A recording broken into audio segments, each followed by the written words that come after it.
The big stories, it was in fact a troop of baboons and not angry vegans. I like that. And the really important stories. Fat naked cow gets stuck in swimming pool. It's a headline in a lot of local newspapers. Yeah. We're on the same team, Nick. Yeah, but I'm just helping you. Join us for Ministry of Offence, Saturday nights, 8 o'clock on GB News. I'm Dan Wootton. Join me Monday to Thursday from 9 to 11 for the feistiest and most fun news debate on TV, where free speech reigns. I'll bring you a sharp take on the day's biggest stories, bombshell newsmaker interviews, and A-list guests. And I guarantee you, no spin, no bias, no censorship, and no reason to go to bed. That's Dan Wootton tonight, Monday to Thursdays from 9 on GB News.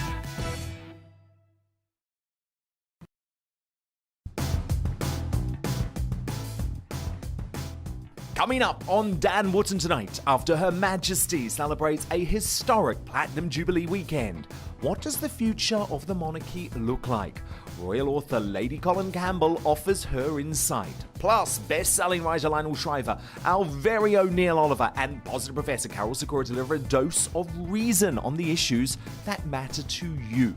And as ever, I'm joined by my superstar panel, including Daily Express columnist Carol Malone, senior reporter at the newspaper Benjamin Butterworth, and conservative commentator Lacey Butcher. That's Dan Wootton tonight, Monday to Thursday from 9 p.m. till 11 p.m. on GB News.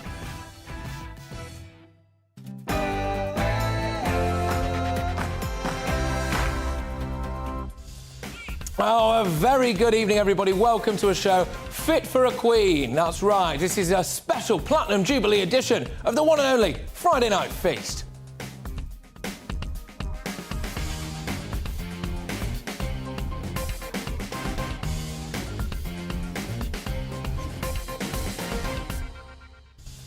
Yes, over the next 2 hours, we'll take our very own unique look at the last couple of days of celebrations, and we'll meet some of the Queen's super fans, including a woman who's got more than 12,000 items of royal memorabilia. And there's all our usual items as well, including Challenge Christys. It's time to meet the Professor. Now, just off camera a moment ago, I had a word of warning from the wonderful Akram, who's another colleague here, and he said to me, look, the Professor's not a nice guy. He doesn't want to talk to you. Yeah, well, you can find out exactly what I've been up to at around 20 to 8. Also, yes, we'll rehome a rescue dog in Dog of the Week, and there's a royal theme to this one tonight. I'm asking if you can give Richard the Corgi, the Royal Richard, Regal Richard the Corgi, a forever home. And yes, there's also the big debate. Now, this one, it doesn't get any bigger than this, ladies and gentlemen. It's two of the most spoken about people basically in the country at the minute, apart from the Queen, obviously. We've got two incredible guests. In a moment, I'll tell you why I would have booed Harry and Meghan at today's Thanksgiving service as well. On top of that, by the way, you're not going to want to miss the debate before. He's just box office stuff. But here, first, here are the latest news headlines brought to you this evening by the marvellous, the wonderful Polly Middlehurst.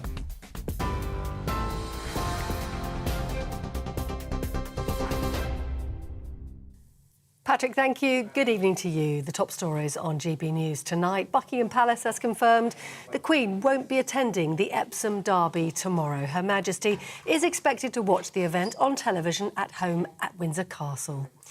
Meanwhile, today, the Archbishop of York has thanked the Queen for staying the course during a service at St Paul's Cathedral today. In attendance, members of the royal family, including Prince Charles and Camilla, joined by various dignitaries to honour the Queen and her 70-year reign. Prince William and Kate among the crowds, also Prince Harry and Meghan appearing alongside the Windsors for the first time since moving to the States. Her Majesty missed the event after experiencing some discomfort during Platinum Jubilee celebrations yesterday, but she did watch the service at home on TV in Windsor Castle. The Archbishop said the Queen was missed.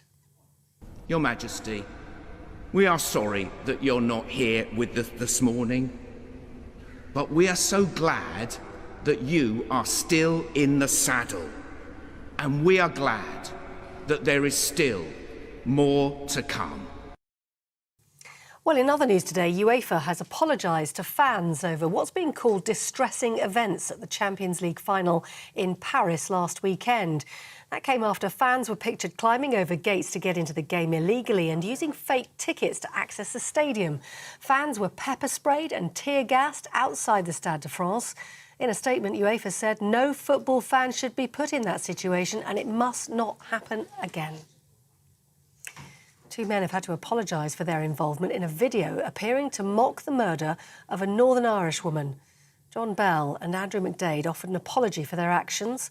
27-year-old Michaela McAreevy was strangled in her hotel room in Mauritius in 2011. Her murder's never been solved.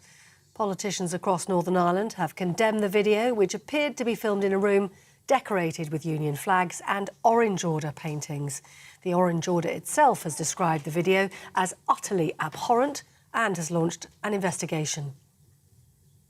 International news, and Ukraine's leader has pledged to continue defending his country as Russia's assault on its neighbour entered its 100th day. This afternoon, President Zelensky released a statement saying victory will be ours. That comes after UK intelligence showed Russia now controls more than 90% of Luhansk in the east of Ukraine.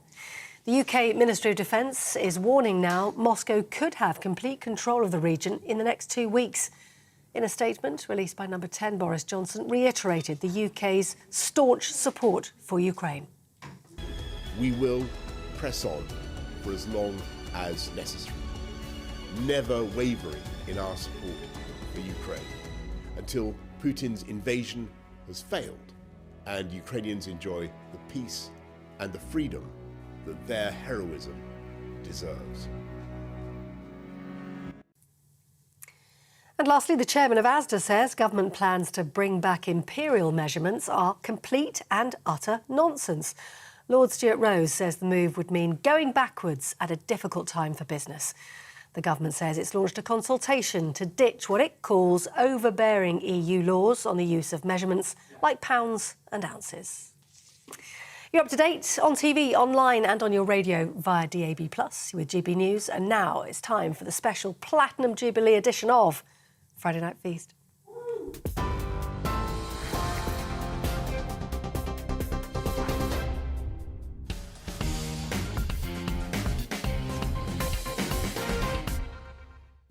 OK, people, grab your drinks, grab your nuts, grab anything you like. It's Friday Night Feast, and it's a very special Platinum edition to all of that as well. So let's get stuck right in. If I'd been stood outside St Paul's Cathedral today, I would have booed Harry and Meghan. I would happily have been one of those people in the crowd booing them. And in my opinion, it would have all been their own fault. Here's what happened after today's Thanksgiving service to the Queen. Let's play it.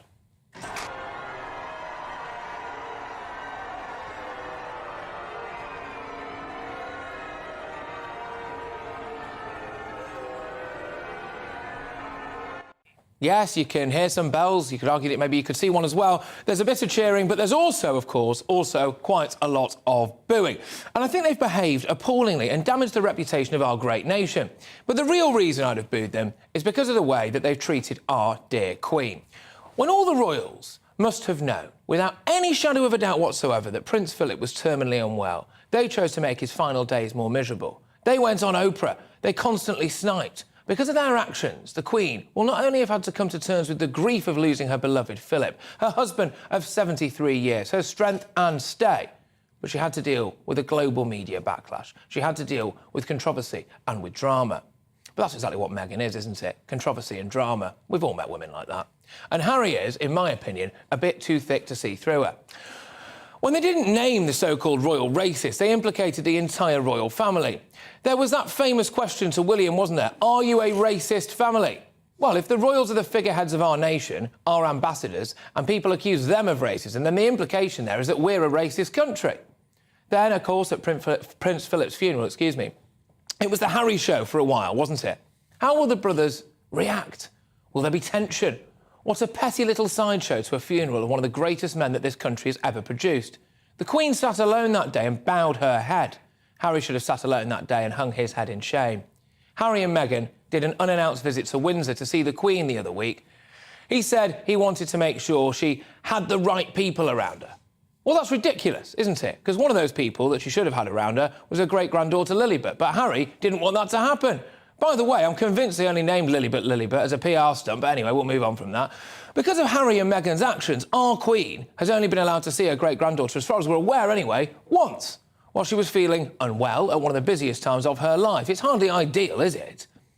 Anyway, I can't believe that they've actually done that. But they chose to deprive our Queen of precious family memories. Then there's, of course, the environmental stuff. Whinge and Ginge keep banging on about their eco-loving agenda. But Harry took a private jet home from a charity polo match. They both took a private jet to an eco-retreat.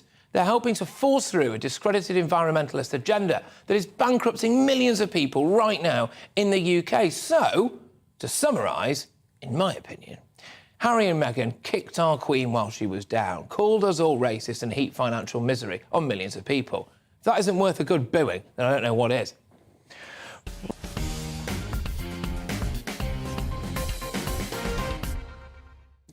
Well, that's what I think anyway. Do you agree or disagree? Email me, GB... Yes, it was a bit punchy. I'll come to my panel in a minute. gbviews@gbnews.uk. You can tweet me as well, at GBNews. I'm going to introduce my panel very shortly. It's an absolute blockbuster this week, by the way, ladies and gentlemen. But just before that, I'm just going to go to the views of our royal expert. Dr Arthur Cassidy is a psychologist. He specialises in the young royals in particular. Thank you very much. I hope I didn't offend you with some straight talking there. But, yeah, I'd have booed Harry and Meghan, would you? Well, I think we'll have to take this into context, Patrick, They made these choices, really, not to be working royals, but to go off and make money. And so we have to allow them, that opportunity to, and which many people, I know the Queen, will definitely have regretted this move. The Queen is full of revealing who she is, her authentic self. But almost, let's remember also, Meghan and Harry, when they chose to opt out, they are also making very clear revelations about their authenticity. So we can see how liberal they have become in wanting to maximize on their titles and to do their own thing. And we cannot deny anyone the chance to do their own thing. But it doesn't look as though this is working out. And what we're seeing here now is a Queen revealing her core personality traits, Patrick. She's showing us really now her graciousness. That's why we're singing, God save our gracious Queen, long may she reign. And her graciousness comes from her deep-rooted Christian faith. That is why we are now seeing a case of the prodigal son. That's why she's reaching out to build bridges. We've seen it yesterday in her reaching out to Lilibet to say, come in, you're welcome. Yes, indeed. Do you not think, though, that she's been deprived of some tremendous memories in her dotage, as it were, that she could have easily had with her great-granddaughter? And that was all done because of things like, there isn't enough security. Well, they were pretty secure this time round, weren't they? They were pretty secure when they rocked up at Windsor unannounced. Well, I believe that they would have been far more secure had they remained working members of the royal family. Yeah. The Queen, I believe that she actually grieved when they left to go to US. I believe she really did. And trying to accommodate that with all the other traumas that have been going on in the background, it has been, to some degree, not the most appropriate thing to do. And I think had Harry been given the opportunity to have thought through this much more deeply, he may well have decided to stay here. But I believe that Meghan was possibly the big social influencer. She is older, and she does have that background. And it has been a very major move psychologically for Meghan to leave all her work and her family in the United States and come to live within the constraints of the royal family. Yes, indeed. And just lastly with you, if you don't mind, I appreciate your time on a Friday evening. One thing that I will never get over is that in the final days of Prince Philip, when there can be no illusions whatsoever to any member of the royal family, whether or not they were, in California or otherwise, that Prince Philip was gravely ill, terminally ill, and that the Queen must have been grieving for her husband of 73 years. And they still released the Oprah film, didn't they? Why did they do that? Well, grieving takes about 5 years, Patrick, by the way, and the Queen is not one who actually will reveal all of her innermost grief and her emotions. She doesn't do that. She's extremely privatized, and I've said that before in interviews. Having said that, I think upon reflection, Harry and Meghan should have thought much more deeply and critically, with more empathy about how the Queen might have been feeling, with how ill the Duke was at that time. It would have not been the right thing to do. OK, look, Dr Arthur, thank you so much. Dr Arthur Cassidy there, psychologist specialising in the young royals in particular. But, ladies and gentlemen, it's about time. They've been sitting here very patiently with nothing to do, twiddling their thumbs, asking me what's going on anyway. This evening, I'm delighted to say I'm joined in the studio by fashion designer, frankly, household name. It's David Emmanuel. Thank you so much. Who famously designed, right, Princess Diana's wedding dress, and it was just incredible. So I can't believe I'm sat next to him right now. And with him is the political commentator and equally legendary, broadcaster Richard Taylor. How are you both? Are we okay? Great to be here. Well, let's just do a quick cheers. Lovely to have you on the show. You're a first-timer. Cheers. Absolutely. You've been on here a few times by now, so that's great stuff. Well, as anyone knows, this show is a little bit nuts, and welcome to it, David. But welcome to the madness. OK, would you have booed Harry and Meghan? Well, it's obviously, come on, it's a hot potato. It's very controversial. But I'm telling you, I live in Windsor, and I've just left a lunch party, and obviously a lot of the guests there were royalists, and I made a point, knowing I'm coming onto the show, I said, what do you think? Nobody in Windsor wants to discuss Harry and Meghan. Yeah. Nobody wants to discuss Prince Andrew. So you're kind of stepping on eggshells. I wonder why that is. I wonder why that is. It's interesting, isn't it? Interesting. And it must have been a nightmare for Buckingham Palace and the PR machine to keep all this going. I mean, so far so good. It's been great, but I was thinking on the drive-in, it's almost like you're waiting to go to a huge film premiere, and the star doesn't show up. Well, yes, and it's a real we shame. missed. I mean, everybody is desperate to see the Queen. Is she okay? Is she well? Obviously, she has mobility problems. There's obviously issues. Of course. And but that's what's missing. Our movie star, who's well, you're speaking of movie stars. Meghan and Harry were hoping to star in a Netflix film, didn't they? So let's be honest. If that hadn't kicked off, they wouldn't be over here. I mean, they're all about themselves. They're complete hypocrites, David. In my opinion, They just love publicity. They love the publicity. I don't believe the word she says. Exactly. I don't. There's most of the country. Let's be honest, because these were people who said we don't want to be any press coverage. We don't want all this exposure. We want to live a private, normal life. Well, go and stay in America. But they didn't, did they? Let's be honest. Every opportunity they get for some press release or to get on front of TV screens, they're there. They're farming it. And the big green thing as well. Oh, look after the environment. And they're flying on private jets everywhere. I think they've come over to top up their royalness. Oh, that's a good point. Absolutely. Their royal credits, that's what it is. They're topping up their royal credits. That's what you reckon, David? Yeah, I do. That's a really good point, actually. And I'd not really heard that maybe before. You think that they're just kind of in the ether of the royal zone, and that's what it is. That's what it is for you, you think? You don't think they've come through? I just think what's been abundantly clear, and we've been told this and drip-fed it, there's the working royals, hence they're not going to be allowed on the balcony, and there's the other royals. Well, they're the other royals, but they don't want the royal title. Well, they do want the royal title, but they don't want the royal baggage that goes with it. No, but they want all the perks that come with it, let's be honest. They asked for the security that cost taxpayer millions, but then they didn't get it. That's all ridiculous. But, look, at the end of the day, to me, they're hypocrites. I would have been one of the ones at the front, Patrick, patriotic as we are tonight with our Union Jacks on. I would have been there booing Harry and Meghan. Yeah, I'm not surprised they booed.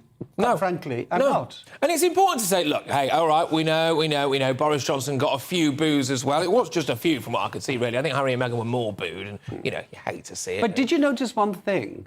All the young royals went down the aisle first. Then there was a definite gap before Meghan and Harry went down. It was almost like a performance. Yeah. It was like arriving. They were making a statement, weren't they? They were making an entrance. Making a statement, So I wanted to know, behind the scenes, will Buckingham Palace press office say, allow them to make an entrance to keep them happy? I'm just so glad they didn't bring the film crew, that's all. Oh, can you imagine if they'd have brought that film crew? I just don't think that Meghan and Harry really should maybe ever actually come back to the UK now, particularly. I don't know if that wanted anymore. Well, I think from a family perspective, of course, we're speaking in kind of public terms and public figure. But the Queen Mother has shown a lot of grace, and I think that, this shouldn't be overshadowed by the fact that this Jubilee is about her, David, isn't it? It's not about Harry and Meghan. But the message across is wanting everybody to have a wonderful time, wanting everybody to get together, and here I am bringing my grandson back in to the fold, as it were. I feel sorry for her. I just feel so sorry for her. I do. That she's even got to think about this kind of stuff in the final years of her life. In the final and look what she's done over 70 years of, you know, keeping going. And when you think of it, in Patrick's monologue at the beginning of the show, you know, you talked about the fact that they accused the royal family of being racist, thus leading to believe that the country is institutionally racist. That's shocking. That was shocking. I mean, you know, those accusations are serious. That's what made up my mind. When I saw that Oprah interview, I go, I don't believe a word she says. And she was contradicting herself. She said she had a private conversation about the colour of the baby, and then Harry said, no, you weren't there. He had that meeting, not her. So what is going on? Well, whinge and ginge, innit? What you say is whinge and ginge, innit? That's what Patrick said. Whinge and ginge. Right, now, ladies and gentlemen, we've got an action-packed show here. We need to keep the tempo up. We've got to keep it moving, people. But I want to know from you right now, gbviews@gbnews.uk, would you have booed Meghan and Harry? But I've got another big question for you coming up as well very shortly, because we've only just started, let's be honest. But next, it's time for our big debate as we discuss one of the major stories of the week with two very, very special guests. Here's a little teaser of what's to come now. Do you like the Queen? Yeah! What do you like about her? She's lovely, isn't she? Yeah! She's amazing. Yes, do you like the Queen? She's incredible. Yes, she is. What about you? She's lovely. Yeah! Good stuff. Thank you. Go on, you can have a go. Yeah, who doesn't like the Queen? Yes, fair enough.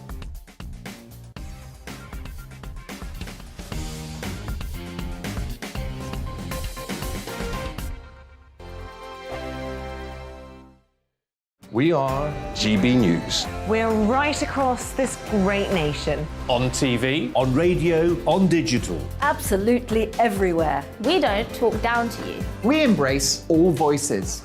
With honest and civilised conversation. We're not part of the establishment. We're one of you. And we're only getting started. Join us on GB News, the People's Channel. Britain's news channel. Every morning from 6 o'clock, we'll wake you up with GB News Breakfast with all the stories you didn't know from the night before. So whether it's serious news, entertainment, or your own views from all over our great nation, we're here to kick off your day with a smile. And the national media should be reflecting and reporting what's happening here. You will notice the northwestern accents. Whether you're with us on TV, radio, or online, every morning, it's breakfast from 6 a.m. Hope you can join us. Join us for Ministry of Offence, the comedy panel show that's just like the news, in that the left fights the right and it doesn't really seem to matter who wins. We cover the big stories. It was in fact a troop of baboons and not angry vegans. I like that. And the really important stories. Fat naked cow gets stuck in swimming pool. It's a headline in a lot of local newspapers. Yeah. We're on the same team, Nick. Yeah, but I'm just helping you. Join us for Ministry of Offence, Saturday nights, 8 o'clock on GB News. I'm Dan Wootton. Join me Monday to Thursday from 9 to 11 for the feistiest and most fun news debate on TV, where free speech reigns. I'll bring you a sharp take on the day's biggest stories, bombshell newsmaker interviews, and A-list guests. And I guarantee you, no spin, no bias, no censorship, and no reason to go to bed. That's Dan Wootton tonight, Monday to Thursdays from 9 on GB News.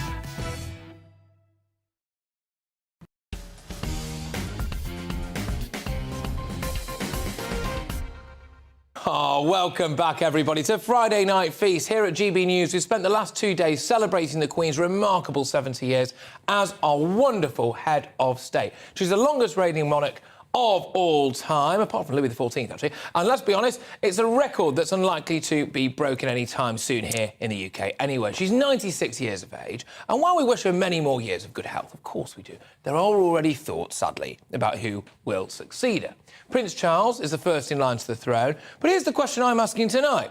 Should he become king, or should he stand aside and allow his eldest son, William, to become the new monarch? Now, I was out and about earlier on the Mall, right?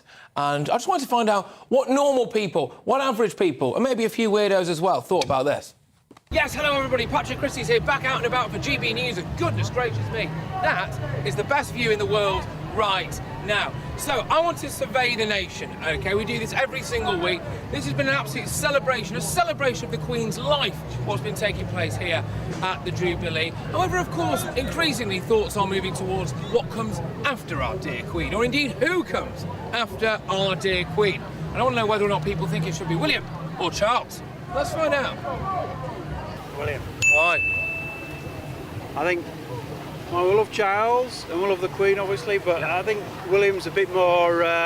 He's with the youth of everybody, so he needs the better person to support the Commonwealth and the country. So I think William, 100%. William. Why? We love William. He's more like in touch with the people, isn't he? You think? Yeah, absolutely. And I think Charles is a bit old-fashioned. Charles. Oh, why? Because that's the way it should be. It's hereditary. There's an order to it. Exactly. I'm a traditionalist, and that's the way it should be. William, for sure. Why? We'll just be the better leader. William. Because I love Kate. You love Kate? Yeah, Yes. She's cool. She's Yeah. nice. Yeah. So sweet. I'm agreeing. You're agreeing, right? Yes, William? Someone's got to go for Charles, right? Someone I see, yeah, someone got to. I think Camilla did. Yes, you, William? Team William? William. Okay, Team William. right. Okay, good stuff. Well, can we just get a God Save the Queen? God save the Queen! Hey! I think he's going to be Charles. I don't think he's going to give it up. But I would like William. Would you actually prefer William, would you? Yeah, I think so. He just edges it. I love Charles, do you know what I mean? But I think William just edges it. William. Why? Because I think Charles is too old. Oh, William. Charles. Charles, yeah, okay, good. Okay, good. Yeah. Why? Do you like him? Yeah. What about you? Would you prefer Charles? I think it should be Charles, just because that's the order of events. Well, they're both as good, but I don't know. Yeah, it's fine. You don't have to know. No, I think William, because then he might beat the 70 years reign. Oh, so you want to see this happen again? Yeah. Oh, gosh, he'd have to be pretty old, though, if he hit 70, wouldn't he? But you could give it a good go. Yeah. OK, good stuff. Well, look, Archie, thank you very, very much. And can you just say, God save the Queen? God save the Queen! How great has this been? Absolutely fantastic to share in a slice of British history. But when I come back in the studio after this very, very short break, we're going to be asking the big question, going head-to-head, the big debate. Who should come after our dear Queen? Is it Prince Charles or Prince William? Let's find out. Well, it's a debate that's really struck a chord. Charles, of course, to succeed or abdicate in favour of Prince William. Well, to discuss this now, I'm delighted to say that I'm joined by the men themselves. That's right, ladies and gentlemen. Right, OK. Hello. Yes. I think I'd better have a drink. God. So we've got William against Charles, OK? Father against son. And I'm going to start with you, Charles. You're sat right next to me at the moment. Prince, Your Royal Highness, I should say. Yes, indeed, sir. Oh, well, you lost that one quite badly, 9-5. The people want you to abdicate. Well, I haven't even become monarch yet, so how can one abdicate? Yeah. Well, yes, surely under the common laws, what is it, 1689, the sovereign, the monarch, who's mummy, it goes to the next in line, doesn't it, sort of thing? OK, all right. Well, look, Prince William, I'd like to just ask you outright, do you want your own father to step aside? Oh, I would like that, yes. Oh. I beg your pardon, young man. I'm more connected to the people. I think we need some fresh blood there. Well, can I just say, young man, that's most disappointing. You've got a young family and you need to look after them. Do you understand? Get your priorities right in life. How's that? Yes. Well, look, William. Obviously, you know, you were the people's most popular choice, so you've got the public vote. OK. Your father maybe just has the kind of traditional right, but you are a man of the people, aren't you, Wills? Very much so, yes. And I think the people have spoken, and they would like to see me. Interesting accent. Yes, it is. No, he's become more earthed in recent months. Well, he's one of them looking ladies, isn't he? Yeah. You know, they don't... You haven't introduced us, but can I just say, Your Royal Highness, how wonderful to see you. It's absolutely delightful. The last time we met, we were at Buckingham Palace. Indeed. Yes. Because you obviously made Diana's dress, didn't you? Princess Diana's dress. Yes, I did, indeed. Many years ago. We'll let you catch up in a second, but we'll just bring them back into boxes, if that's all right, just quickly. William, are you sad that you will not be able to reign for as long as your grandmother? No, she's done a very good job, and I would never... It's not a competition here. I would just take my opportunity and be grateful for what I get. Well, that's fine, because, look, also, William, to be fair, I would like to say thank you so much for taking the time out of a stag do that you're on, actually, to come and be on this show. So, brilliant stuff. Prince William there, everybody. We'll keep Charles in for a while, I think. And, yes, no, I mean, so you two obviously go way back, because David, you designed the dress. Were you pleased with the dress? Well, it was absolutely beautiful. Thank you. It was a lot of taffeta, yes. A lot of taffeta. Yes. Very, very long. Yes, train, yeah. Yes, a long 25 foot, actually. God, amazing. Yes. But we bumped in, remember, several times in the corridor, and you kept on saying to me, well, what's going on? What's it going to be like? And I said, you've got to wait. I know, I'm often asking people what's going on. Yeah, I think, a lot of our viewers probably are right now, actually. How has it felt to wait so long for your chance to become king? Well, it's just the way it is. I mean, one doesn't choose to necessarily become, you know, a member of the royal family. I was born that. And I've been able, although many people have sort of disagreed that I've been outspoken, I can assure you, when one does become king, and it will happen one day, and, you know, then I will keep my trap shut, possibly. Yes. Some people obviously say, you know, like, that you're too political. You're getting involved in politics. You're too bothered about the environment. One won't be. When one becomes... It's like Mummy's position. One then shuts up something. You'll have to zip it, then. That's the word. When you become king. Yes, indeed. No, absolutely. What have you made of the Jubilee celebration so far? Well, it's been absolutely marvellous. And the reaction of the whole people has been splendid. You know, I've been, well, totally overwhelmed, as is my wonderful mother. Yes, good, good. Well, I'm very glad and I'm very pleased. And, right, what we're going to do now is we're going to drop the act. So we're going to just have a chat as blokes, OK? So, look, thank you very much for coming on. We had a great chat backstage. We were saying, weren't we, about the fact that on a serious note now, well, so it's not that serious, you know, realistically, if the real Prince Charles was to abdicate, right, then you'd be out of work, wouldn't you? Because it'd all be about Prince William, wouldn't it? Well, this is it, but that's... Oh, sorry. That's all right, crack on, mate. Yeah. Game's up. Yeah. Good. Oh, that's all right. You're speaking with all that. No, yeah, well, if he was... I mean, let's be honest, there was John Major lookalikes, there was all sorts of... Oh, my God. There was all that stuff, you know, Mrs Thatcher. Yeah. You know, so when those dead times have... That's what happens. Yeah, OK, all right. I've been quite happy. I've been in a movie in 2008 with Leslie Nielsen. I've been in movies. I've been... You've done all sorts. I've done all sorts. Aren't you off to Sweden soon as well? I may well be going to Stockholm to do some sort of... I mean, the work's great, isn't it? It is. How long have you been doing this? I first did some television in 1987. Wow. When Tom O'Connor was doing the BBC, the Tom O'Connor Road. Yeah. Oh, great. And that's and then it's been a bit of a struggle because there was other looky-likes, and I thought I can do that better than them. No. Well, I'll tell you what, if people do want to find you, right, and they want to get hold of you and they want to find a website or anything like that, how do they do it? Well, my website is princecharles.co.uk. No, there's no way they've let you do that. It is indeed, yes. You got in there Prince so Charles early. is princeofwales.gov.uk. My name is Guy Ingle, or just look at Guy Ingle in person. princecharles.co.uk. Well, Guy, you're a lovely chap and you're a good sport. Thank you so much. Pleasure. Really enjoyed that. I'm sure our viewers and our listeners will as well. By the way, coming up, I cannot wait to ask you in more detail about the whole Diana dress thing. Oh, sure. Okay. I would love to. I'm going to prepare yourself. Right, well, we've got loads of luck coming up and much more on this Platinum Jubilee edition of Friday Night Feast, just after, of course, 8 o'clock. We're going to be doing loads more royal stuff, but after the break, OK, we're taking a step back from the royal stuff now. After the break, it will be time for this week's instalment of Challenge Christys. And here's a question to get you thinking, OK? In which sport did Great Britain win a gold medal at this year's Winter Olympics? Was it A, curling, B, figure skating, or C, freestyle skating? A, curling, B, figure skating, or C, freestyle skiing even? I'll bring you the answer in just a few minutes. Don't go anywhere.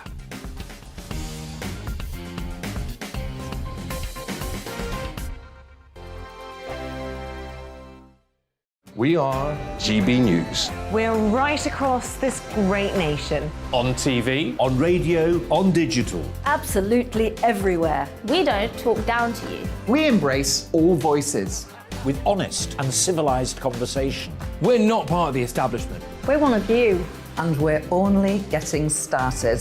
Join us on GB News, the People's Channel. Britain's news channel.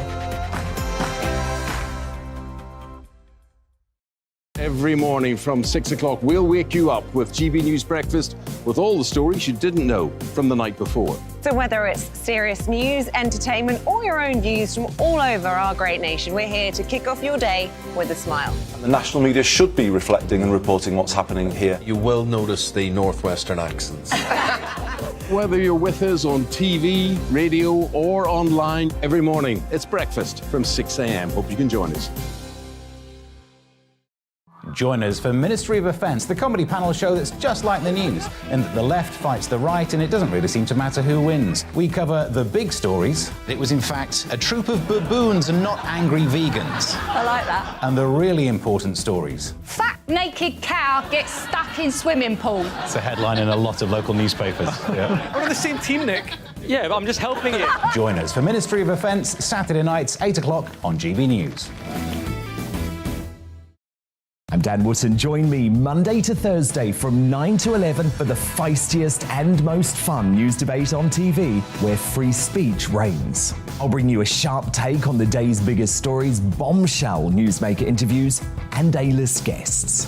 And I guarantee you, no spin, no bias, no censorship, and no reason to go to bed. That's Dan Wootton tonight, Monday to Thursdays from 9 on GB News.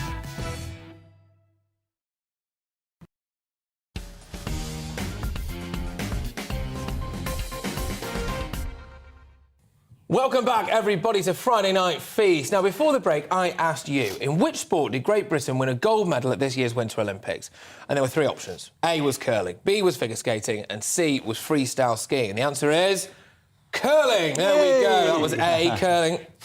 Great Britain's women's team beat Japan, yes, in the final, which leads me neatly onto this.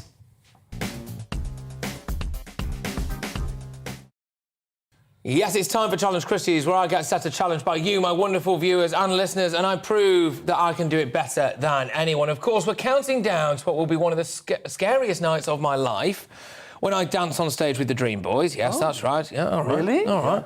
Right. And they're a group of male strippers, OK? And the big day is fast approaching. It's just 3 weeks away now. Yes, ladies and gentlemen, just 3 weeks away. I'm going to strut my stuff on stage in front of a live audience in Epsom on Friday, June the 24th, which I'm reliably informed has already sold out. So there we go. Have you been going to the gym? Not really. Before then, I'm on a mission to lose 1.5 stone. I've lost a stone, believe it or not. It speaks volumes as to how fat I used to be. But I think I've packed a bit on over the weekend, a lot on over the weekend. Jubilee. And during the week as well. Yeah. Anyway. At the same time, I'm raising money for the mental health charity Mind. And we've set up a Just Giving page so that you can give to this very important cause. Every single day, 12 men take their own lives. Suicide is the single biggest killer of men under 45. We've got a massive, massive backlog when it comes to mental health care in this UK. And I'm delighted to say, ladies and gentlemen, that the amount we've raised so far, right now, is 16,000. Wow. That's fantastic. Not a bad effort, right? Not That's a bad great. effort. That's fantastic. Let's try, if we can. Oh, what should I say? Can we get to 17.5 by the end of the show? Yeah, if we can do £1,000, if we can do just under £1,000, OK, that would mean the absolute world to us. We could save some lives together. It's justgiving.com/fundraising/Challenge Christys. Justgiving.com/fundraising/Challenge Christys. Thank you so much to everyone who has contributed. I know how tight money is at the moment. I know we're all struggling a bit, the cost of living crisis, etc. So it is really appreciated. One more time, simply go to justgiving.com/fundraising/Challenge Christys. Right, well, OK, so apart from the money that we've raised, the best thing about Challenge Christys is that you good people come up with some brilliant ideas. And I'd like to know what you want to see me do next. Email me, patrick@gbnews.uk. But it's time now to bring you this week's challenge. So far, I've taken on a professional boxer and lost, landed a plane very badly, and tackled a total wipeout course. I mean, it tackled me more than anything, to be fair. I'm still in bits, but there we go. And last week, I tried to break the world record for having the most closed pegs on my face. And yes, in case you're wondering why my face still hasn't recovered, well, it's because of that. My latest challenge was to master the ancient art of curling. Here's how it went.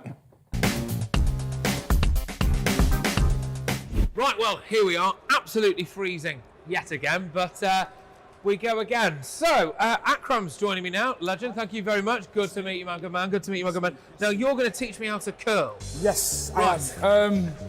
So, 2 ways of playing it, which consists of points. Now, the points are 10 being red, white being 5, 3 being blue.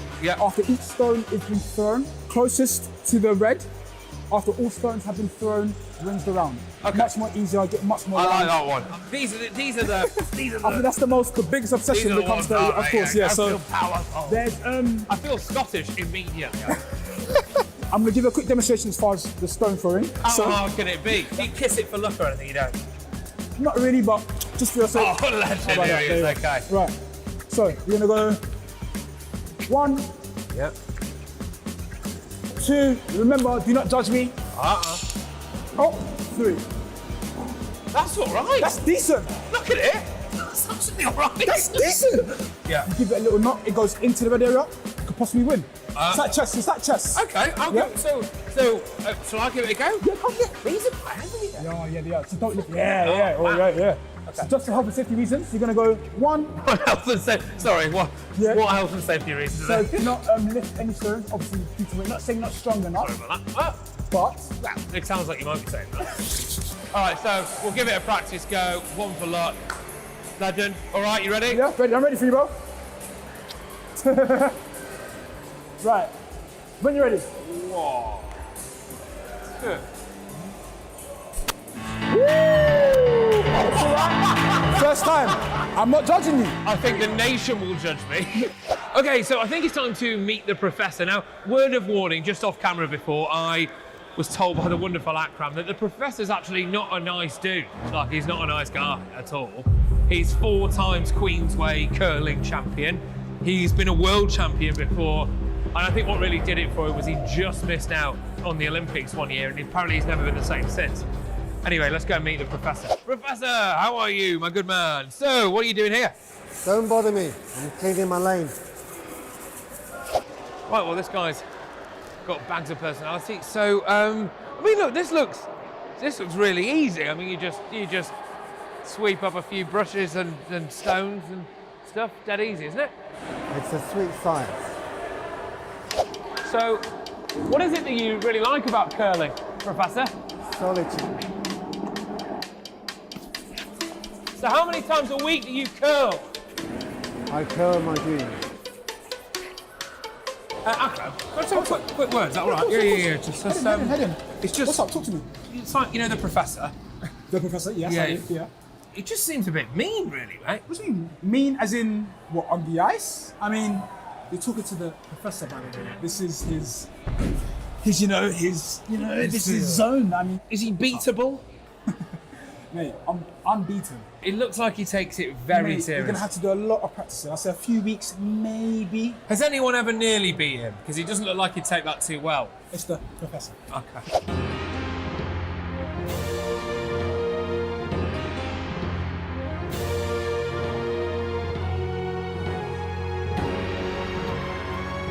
You're not allowed to lift stones on the ice. Put it down. See, he really is mean. Well, the time has come. The professor, myself, we're going toe to toe. We're going stone to stone, brush to brush. I think that's about it. May the best man win.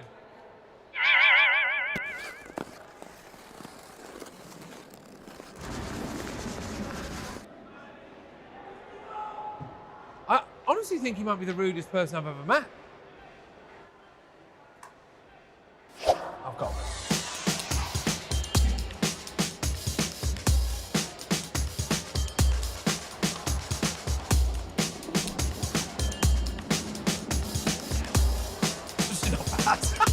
Okay, fine, then you do yours.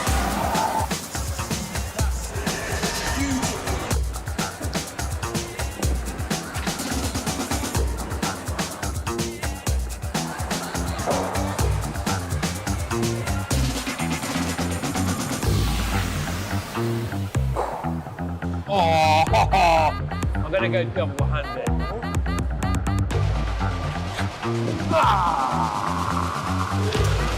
That is on the money. You're competitive. Don't mess it up, Professor. Not really, mate. Not my style. Don't throw it all away. Quite laissez-faire about the whole thing. Pretty chilled out. Let your family down. Let your friends down. Let everyone down. I haven't really got a competitive bone in my body, to be honest with you. You are nothing. You are the nutty professor. You're not a professor. I bet you're like one of those fake doctors, like a psychologist or something. You're not really a professor. You're going to screw this up.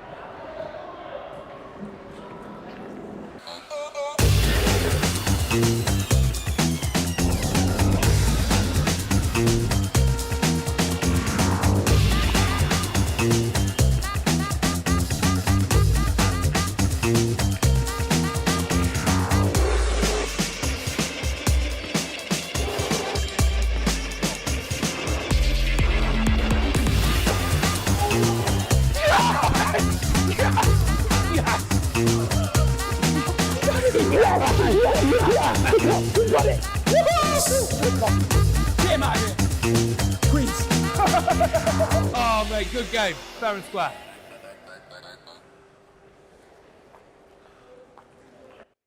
Right, well, that was a lot of fun, wasn't it? If you're listening to GB News on DAB Plus Radio, you can watch me do that challenge right now on Twitter, on our YouTube channel, and also on our Facebook page. So, Richard, are you a curling fan? I should imagine that you regularly curl one out. Well, well, yeah, now and again, yeah, I don't mind that, especially in the morning, I like a bit of curling. But it's funny enough, you know, it's strange for me to admit this on national television. I can't believe I'm saying this. I actually did watch curling during the Olympics. Really? Not the Olympics before. I actually enjoyed it. I found it quite, I don't know, there's something about it. I was intrigued by it. And maybe because I like a bit of green bowling as well, you know. Oh, yes. Even though I'm a massive rugby boy myself, I just find it interesting. I can watch it for a couple of hours, but not too long, you know. Not a couple of beers there with me, you know. Have you got a particular favourite Olympic event? I imagine you're into something very, very... Figure skating. I was about to say. Oh, of course, because I'm a fashion designer, yeah, OK. No, but I love it. It's acrobatic, it's challenging. I think curling... The women are quite nice as well on there. Well, gymnastics. But curling has to be the most boring sport I think I've ever seen. Ever. Yeah, but they do the short games, don't they? You know, so, and there's young people, they're in their 20s competing at the Olympics. They've got a new audience, have they? Well, I'm not advocating people watch it. I just enjoy it. Like. Does that mean it's a boring sport, so they're boring? Yeah, but I didn't enjoy watching Pat. You won your game. I beat the professor. You beat the professor. The professor didn't do one. That's right. Not one of your best challenges, though, Patrick. Let's be honest. No. It was a little bit boring. Can I be honest? Not one of the ones where I'm landing a plane or getting fired out of the water. Or being beaten up by a boxer. Going back to figure skate, let's you do a triple axel, right, on the ice. I've done figure skating as a challenge already. I was terrible at that as well. I missed that. Yeah. Right, sorry. Well, you did. No, it's all right. You can go back. You can watch all of our previous shows on YouTube. Right now, it's time for Patrick's Hat Trick, when I pick out 3 videos that have caught my eye over the last 7 days. We start with a video that is, I must admit, pretty frightening. So, it comes from Louisiana, where a horse was freaked out by an alligator walking very slowly across the racetrack. Yeah, well... Apparently the alligator is called Marty, so that's something about the alligator there. Yeah. The incident was filmed by a horse trainer called Joe Allen, who said, "It's Marty's world, we all just live in it." There you go, and you can see that. I mean, for those of you listening on radio, of course, it is literally just an alligator walking across a racetrack, but that horse really has lost the plot. Anyway, there we go. Right, next up is another video from the United States where a woman was startled by the appearance of someone who she thinks is a clown. Check this out. Like some chemical smell, you'll smell it. Look, this is no and you threw flakes in it. Mommy, put the stuff down and then you throw the Sorry. Sorry. For those of you listening on radio, it's just a bloke who happens to look a bit like a clown with no makeup on, and the woman's obviously terrified of them. Have you got any phobias, David? Well, before I went into the jungle, I had every phobia. Because I was in I'm a Celebrity, Get Me Out of Here. Yeah. But you know what? It's mind over matter. And I trained myself. I thought, right, no, I can't be fit. I hate rats. I hate getting dirty. Fair enough. I hate snakes. Yeah. But when you're in there, the competitive Welsh spirit comes through, and I go, yes, I've got to do this. I've got... And, of course, if you don't pull it off, you're letting down your fellow crew members. You know what I mean? We're starving. You're on the edge. Yeah. So you'll do anything just to get some food. Are you really genuinely hungry? Because No, I'm telling you. Really? Really. I'd always imagine they're like winching a burger at 1 in the morning. Listen, I thought that after the first shoot, you know, I'm thinking, well, where's the coffee and where are the burgers? And they go, I went, oh, God, this is real. No. This is real. You've made a terrible decision. No, really. I thought, how the hell am I going to get through this? Well, I got a strange phobia. Mine is, I don't know why, it's not height itself. You know, I stand on a high building. Now, it's going to sound really freaky. Yeah. I feel like if I look over, I want to throw myself off. I get what you mean. I get what you mean. And I'm like, Rich, why are you thinking that? I'm like, I'm not even suicidal. I'm thinking, but I want to throw myself off. There's something about it, isn't there? I have it if I go walking, for example, in the countryside. You know, you're about to summit or whatever. You're there, and I'm like, I could just jump off this. Not in a depressed way. I'm just like, that'd be quite fun, wouldn't it? Let's try it. That's weird. I'm not the only one with that fear then of not to do that. I thought I was the only one. I didn't want to admit it on telly, but I just done it. But yeah, absolutely. That's okay, as long as you're in the same camp as me, Patrick. The one I hate, getting in lifts, because I always think you're getting in a lift, and if it stops, And a friend of mine told me he was in Hong Kong and he was stuck in the lift for 4 hours. Oh, my gosh. Now, I would die, well, not die, but you know what I mean. The idea of you emerging from that lift. No, it wouldn't be a pretty sight. That's worse than the jungle, lads. Oh, yeah, I mean, really. To be honest, because it's a lot worse, isn't it? You're waiting for somebody to fix the blinking lift. You know? Absolutely right. Well, final part of Patrick's hat-trick right now. You know we love dogs here on Friday Night Feast, and the final part of Patrick's hat-trick features a very clever dog. It wants a lollipop, and nothing is going to stop it getting it.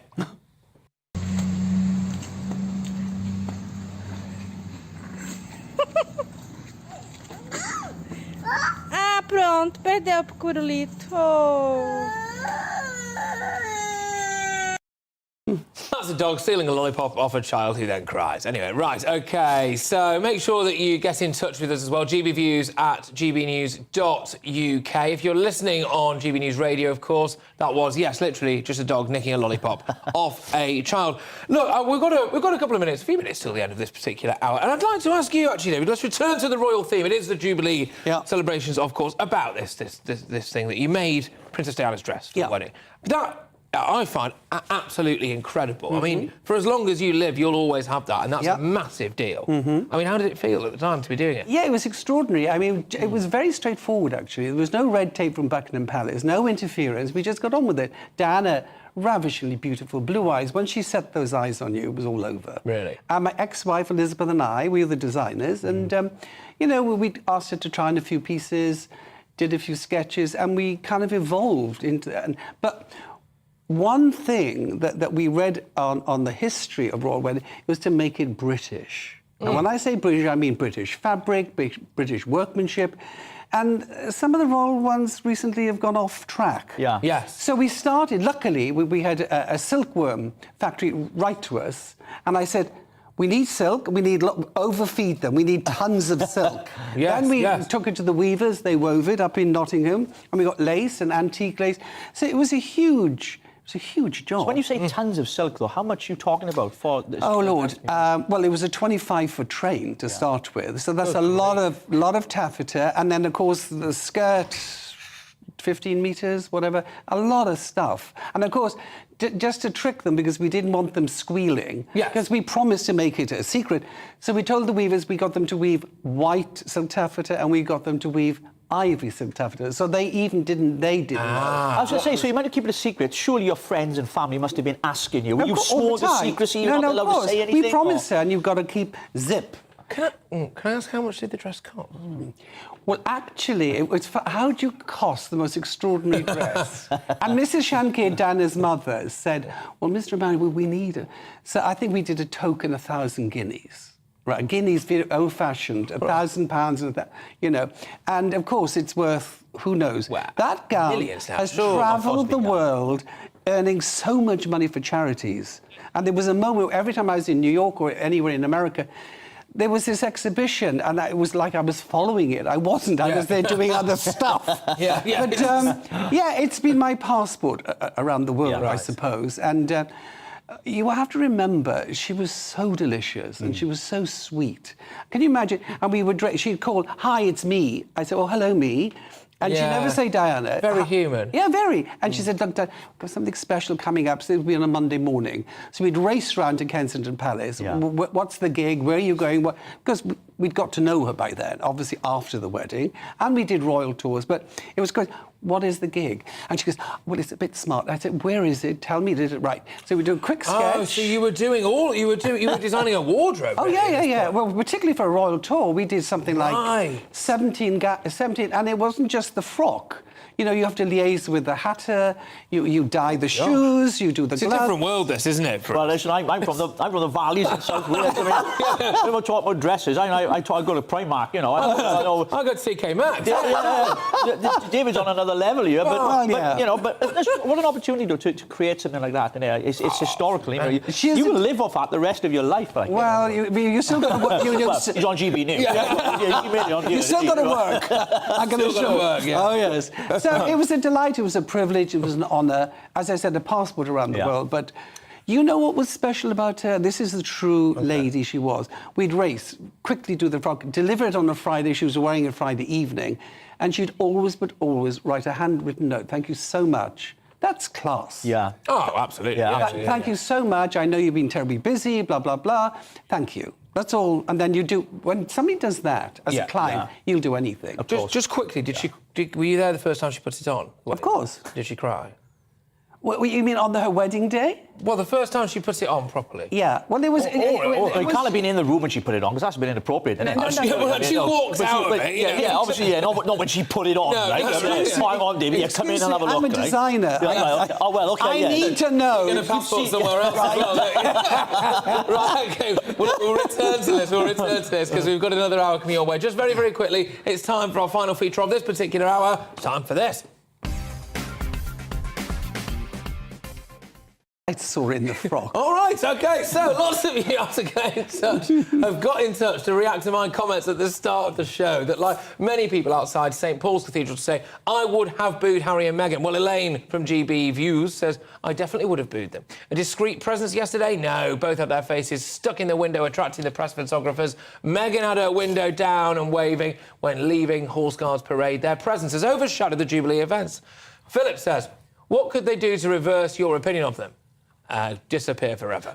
Right, we also discussed whether it should be Charles or William who eventually succeeds the Queen. Jill on GBView said, you cannot have Charles stand aside. There is a line of succession, I believe in this. She's right. And that's been adhered to for centuries. What next? A referendum for everyone to decide who should be monarch. No more referendums, please, for the love we want one in Wales. We want one in Wales. Well, you want one in Wales, Another time. We have one in Wales, but yes, there we go. We'll talk about that in a bit. Sorry, mate. Anyway, Roy on GBView says, my preference would be for the monarchy to end. Oh, gosh, outdated concept for 21st century, but if it continues, then it has to be Charles. Public have no say as to the succession is hereditary. As for the venom expressed against Meghan and Harry, it's no one's concern but the Queen. She invited them, so that's the end of it. Hey, fair enough, you don't all have to agree with me at all. I'm very, very grateful that you get in touch, Roy, so thank you for that. Well, time for a quick break now. But the good news is there's plenty more to come here in Friday Night Feast. We'll meet the woman who's got £200,000 worth of royal memorabilia. Oh, no. There's a special Jubilee-themed edition of Dog of the Week. Yes, please, please, please, someone rehome one of our rescue dogs. As it stands, more of them are being euthanised, I think. But anyway, and I'll tell you about the diners in Cornwall who got a right eyeful in round your parts. I'll see you in a few. Looking ahead then to tomorrow's weather, and the UK is looking quite volatile, with the risk of thunderstorms at times in the south, but fine in the north. Let's take a look at the detail. So, heavy showers then, and thunderstorms affecting much of the southwest of England, with some locally torrential downpours and the possibility of frequent lightning and hail. A Met Office yellow warning is in force. That extends east into southeast England, where there's also a risk of some very heavy showers, particularly on Sunday morning. Some of those thunderstorms will have moved into South Wales, but further north, it should be dry, perhaps with a bit of brightness as well towards the northern coast. A dry start across northwest England with the best of the sunshine towards coastal areas, but cloudier towards the Pennines. Temperatures in Manchester around 11 Celsius at about 7 o'clock in the morning. For northeast England, there'll be much more cloud generally, although still quite a few brighter breaks here and there. A chilly northeasterly breeze blowing in off the North Sea. Some of the cloud also filtering its way westwards through the central belt, meaning a grey start for Glasgow and Edinburgh, but lots of morning sunshine on offer towards the western coast. And it should be a lovely start to the day across Northern Ireland. Plenty of sunshine across most of the country. Temperatures in Belfast also at around 11 Celsius at 7 a.m. Heavy showers and thunderstorms continuing to affect parts of the south throughout the morning, but it is a much sunnier picture the further north you go. And that's how the weather's shaping up during tomorrow morning.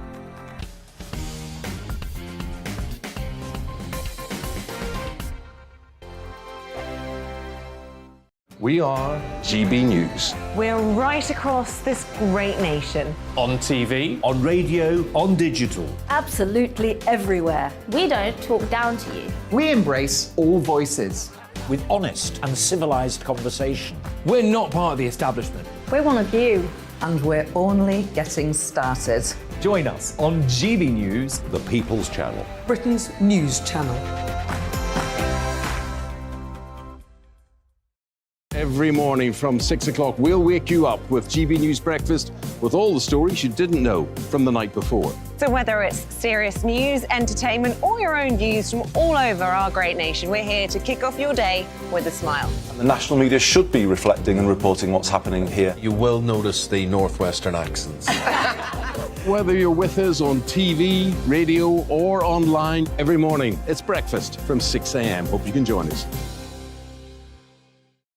Join us for Ministry of Offence, the comedy panel show that's just like the news, in that the left fights the right and it doesn't really seem to matter who wins. We cover the big stories. It was in fact a troop of baboons and not angry vegans. I like that. And the really important stories. Fat naked cow gets stuck in swimming pool. It's a headline in a lot of local newspapers. Yeah. We're on the same team, Nick. Yeah, but I'm just helping you. Join us for Ministry of Offence, Saturday nights, 8 o'clock on GB News. I'm Dan Wootton. Join me Monday to Thursday from 9 to 11 for the feistiest and most fun news debate on TV, where free speech reigns. I'll bring you a sharp take on the day's biggest stories, bombshell newsmaker interviews, and A-list guests. And I guarantee you, no spin, no bias, no censorship, and no reason to go to bed. That's Dan Wootton tonight, Monday to Thursdays from 9 on GB News.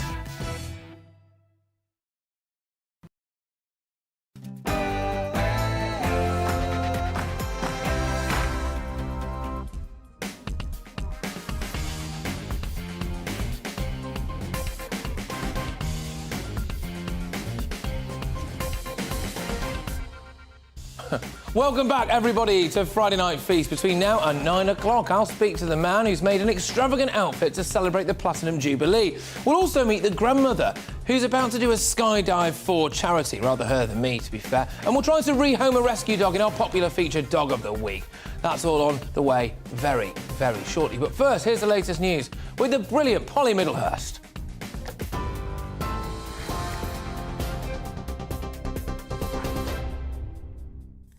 Patrick, thank you. Good evening to you. The top stories on GB News. Buckingham Palace has confirmed today the Queen won't be attending the Epsom Derby tomorrow. Her Majesty is expected to watch the event on television at home in Windsor Castle. Well, earlier on today, the Archbishop of York thanked the Queen for staying the course during a service at St Paul's Cathedral. Members of the royal family, including Prince Charles and Camilla, were joined by dignitaries to honour the Queen and her 70-year reign. Prince William and Kate were there, along with Prince Harry and Meghan, who appeared with the Windsors for the first time since moving to the United States.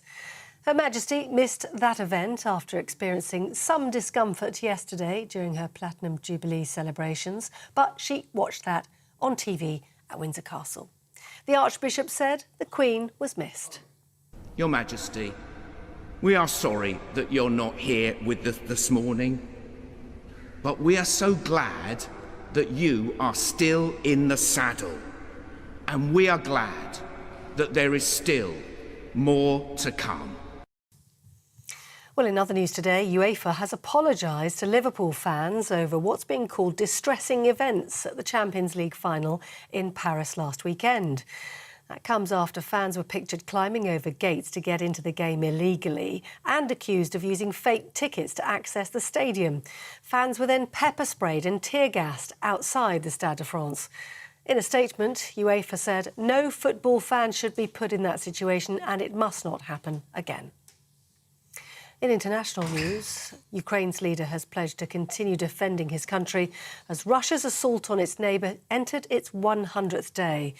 This afternoon, President Zelensky released a statement saying, "Victory will be ours." That comes after UK intelligence showed Russia now controls more than 90% of Luhansk in eastern Ukraine. The MOD is warning Moscow could have complete control of the region in the next 2 weeks. Well, a statement released by Number 10 includes Boris Johnson reiterating the UK's support for Ukraine.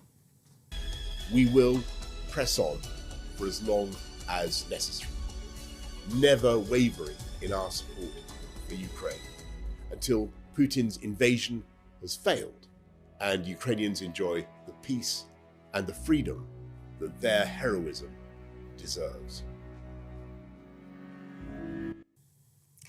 In the United States, President Biden is urging Congress to ban assault weapons and expand background checks in another wake of a mass shooting. 4 people, including 2 doctors, were killed when a gunman opened fire at a hospital in Tulsa, Oklahoma yesterday. Last week, a teenager shot dead 19 children and 2 of their teachers at a school in Texas. And during a racially motivated attack, 10 people were killed in Buffalo, New York. Here, the chairman of ASDA says government plans to bring back imperial measurements are complete and utter nonsense. Lord Stuart Rose says the move would mean going backwards at a difficult time for business. The government says it's launched a consultation to ditch what it calls the overbearing EU laws on the use of measurements like pounds and ounces. You're up to date on TV, online, and on your radio via DAB+. You're with GB News, and now it's time for the chaos that is Friday Night Feast.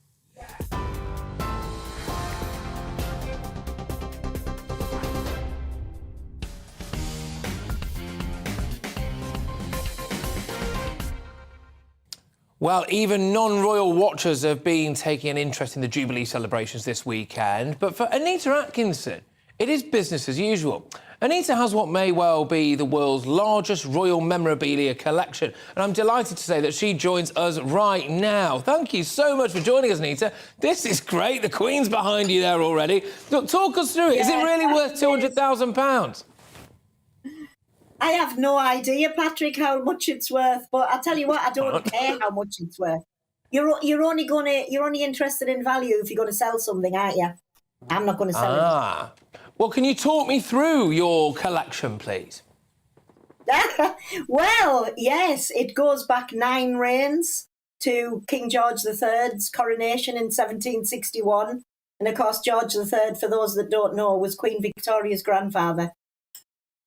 So it goes back until then, yeah? And then what are some of the other items that you've got? Well, it goes through every reign. You know, George III, George IV, William IV, Queen Victoria, and all the way up to the present day. And of course, this weekend, Platinum Jubilee. I've been collecting Platinum Jubilee memorabilia. David is very concerned to know whether or not you own, as he calls them, frocks. Yeah. Frocks from history, royal frocks. Do you have any of those? No. Hey, I tell you what, Mr. Emmanuel, I wish I had one of the frocks that you made Diana. That would be good to go in the museum. I should raised a lot of money for charity when Diana flogged off a lot of her gowns, you know, in New York. Yeah. We used an enormous amount of money. So what have you got? You've got programmes then, have you? And banners? What have you actually got? I've got, well, you name it, I've got it. You know, the usual crockery. Well, start naming it. Plates, things like that. Snuff boxes. Oh. Everything. You name it, I've got it. I've even got a pair of Silver Jubilee knickers. Oh. Sorry, hang on a minute. Hang on. Belonging to who? I want to ask, can we see them? But I'm reluctant to think about what happens next after we do that. I don't suppose they're to hand, are they? Sorry, they what? Are they to hand, the Jubilee silver knickers? No, they're not, and I'll tell you why. Because I've been at a pop-up royal tea room, again raising money for a charity, Mr. Emmanuel. Oh. And the Silver Jubilee knickers are in one of the suitcases somewhere that are now in a pile in my house.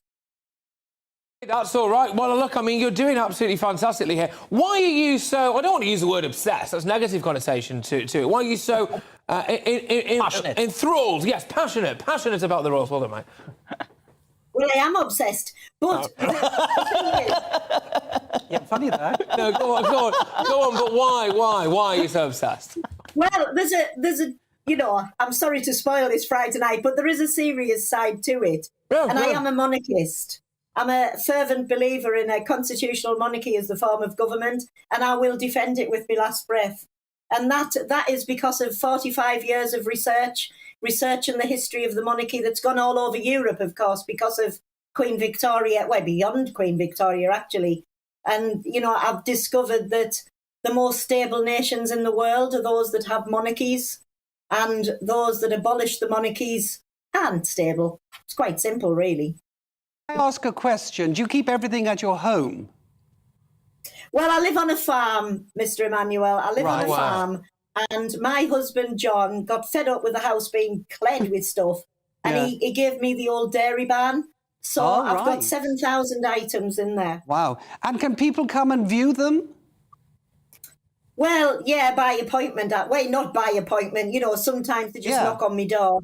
I live in a very rural area. Everybody knows who I am. And if they want to come and have a look around the museum, well, they can just come.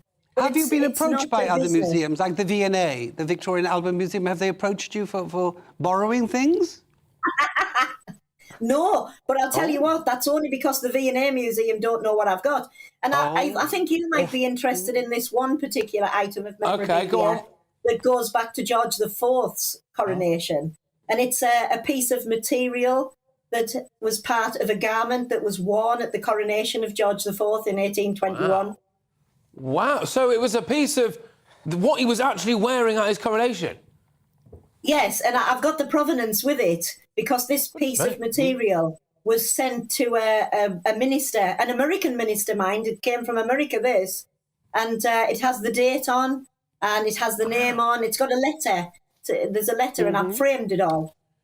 Is that your favourite item? No, not really. No. I'll tell you what, Patrick. My favourite items are not worth anything. And that's because they are items that have been given to me. About 60% of my collection's been given, donated, sometimes from, well, usually old ladies who have collected items and don't want them to go in the bin.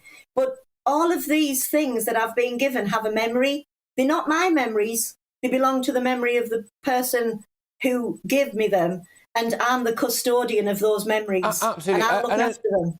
And Anita, I just want to say thank you so much for coming on. Stay where you are, because I'd like you to deliver a bit of a message for us, really. You know, the Queen, as we know, is feeling a little bit of discomfort at the moment and a bit under the weather, OK? Which means she's at home watching TV, presumably. Yeah. So which means, technically, she could be watching this right now, OK? She could be watching you. Imagine the Queen is right in front... Imagine the Queen's right in front of you now, Anita. What would you like to say to her? Well, Your Majesty, I just want to say thank you. Thank you for all of your years of service, not just 70 years of your reign, but you served the people before that.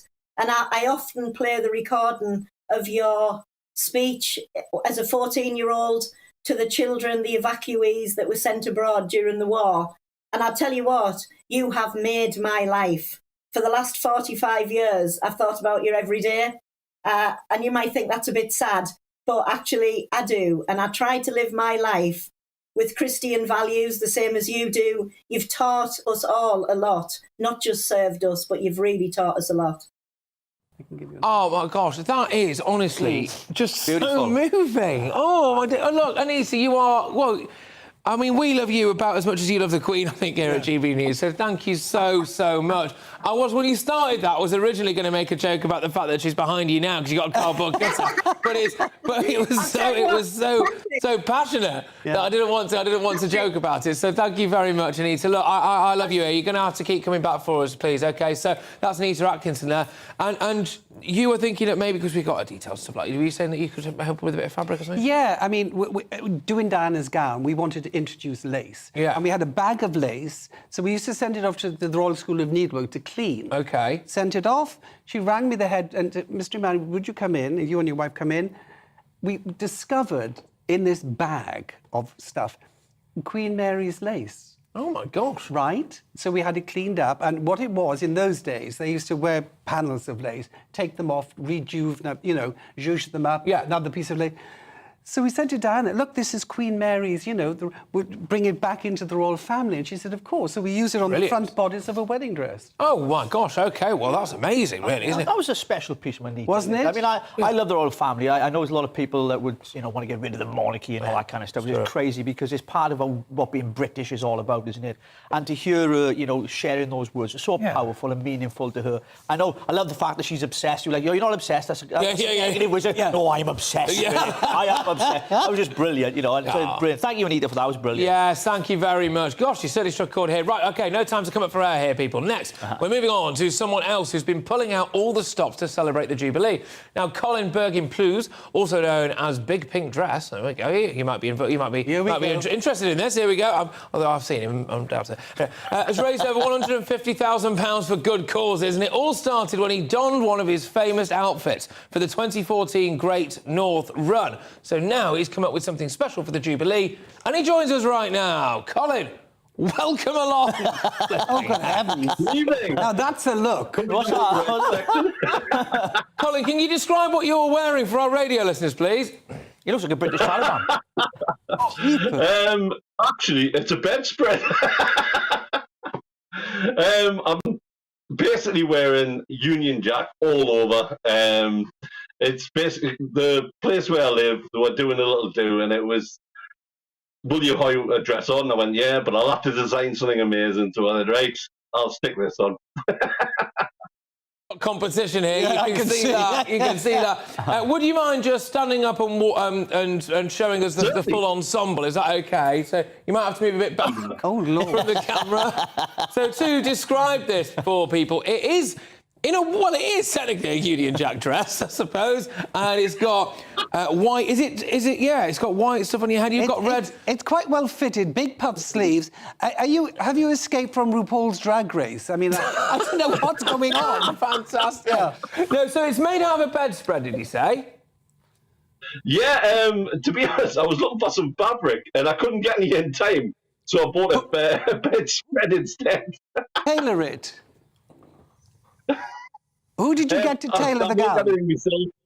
Oh, he did it all himself. Oh, he did it all himself. I've got competition. You have got competition, absolutely. But look, on a more serious note, if we can, you've raised money for charity and stuff, have you?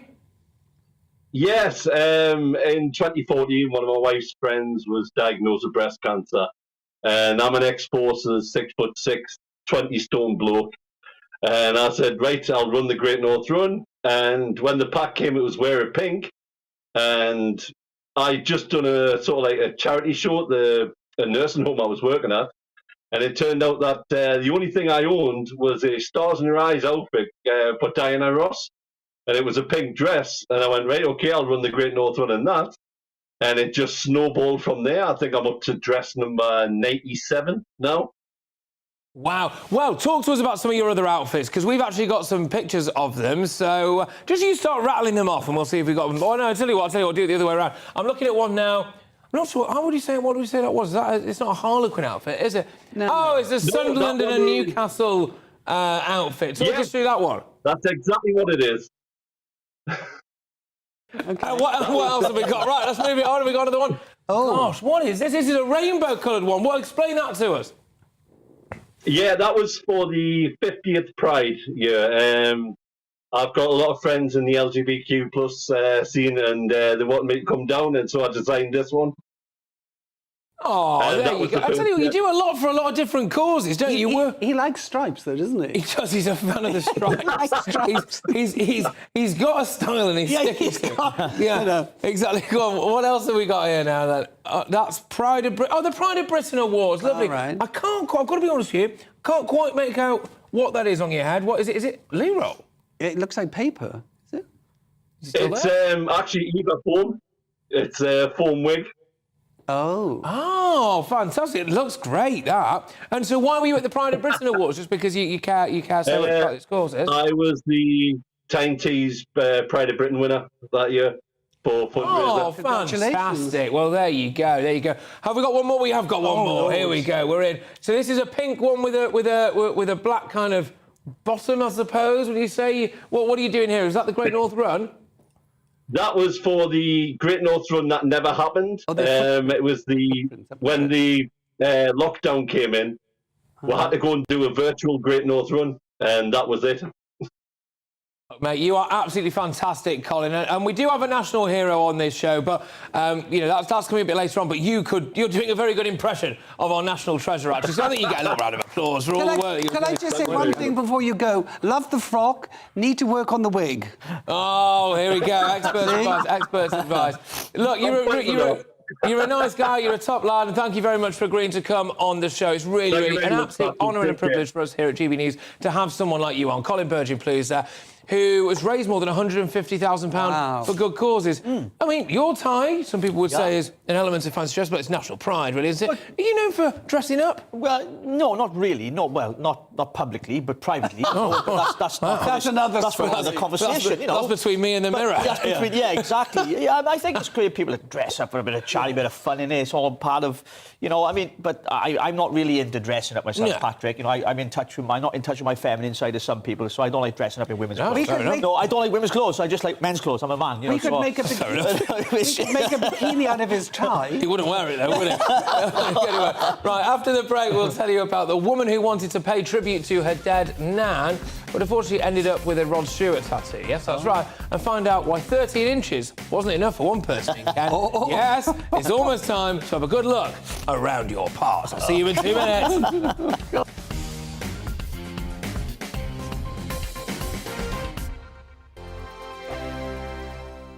We are GB News. We're right across this great nation. On TV, on radio, on digital. Absolutely everywhere. We don't talk down to you. We embrace all voices. with honest and civilised conversation. We're not part of the establishment. We're one of you. And we're only getting started. Join us on GB News, the People's Channel, Britain's news channel. Every morning from 6 o'clock, we'll wake you up with GB News Breakfast with all the stories you didn't know from the night before. So whether it's serious news, entertainment, or your own news from all over our great nation, we're here to kick off your day with a smile. And the national media should be reflecting and reporting what's happening here. You will notice the northwestern accents. Whether you're with us on TV, radio, or online, every morning, it's breakfast from 6 a.m. Hope you can join us.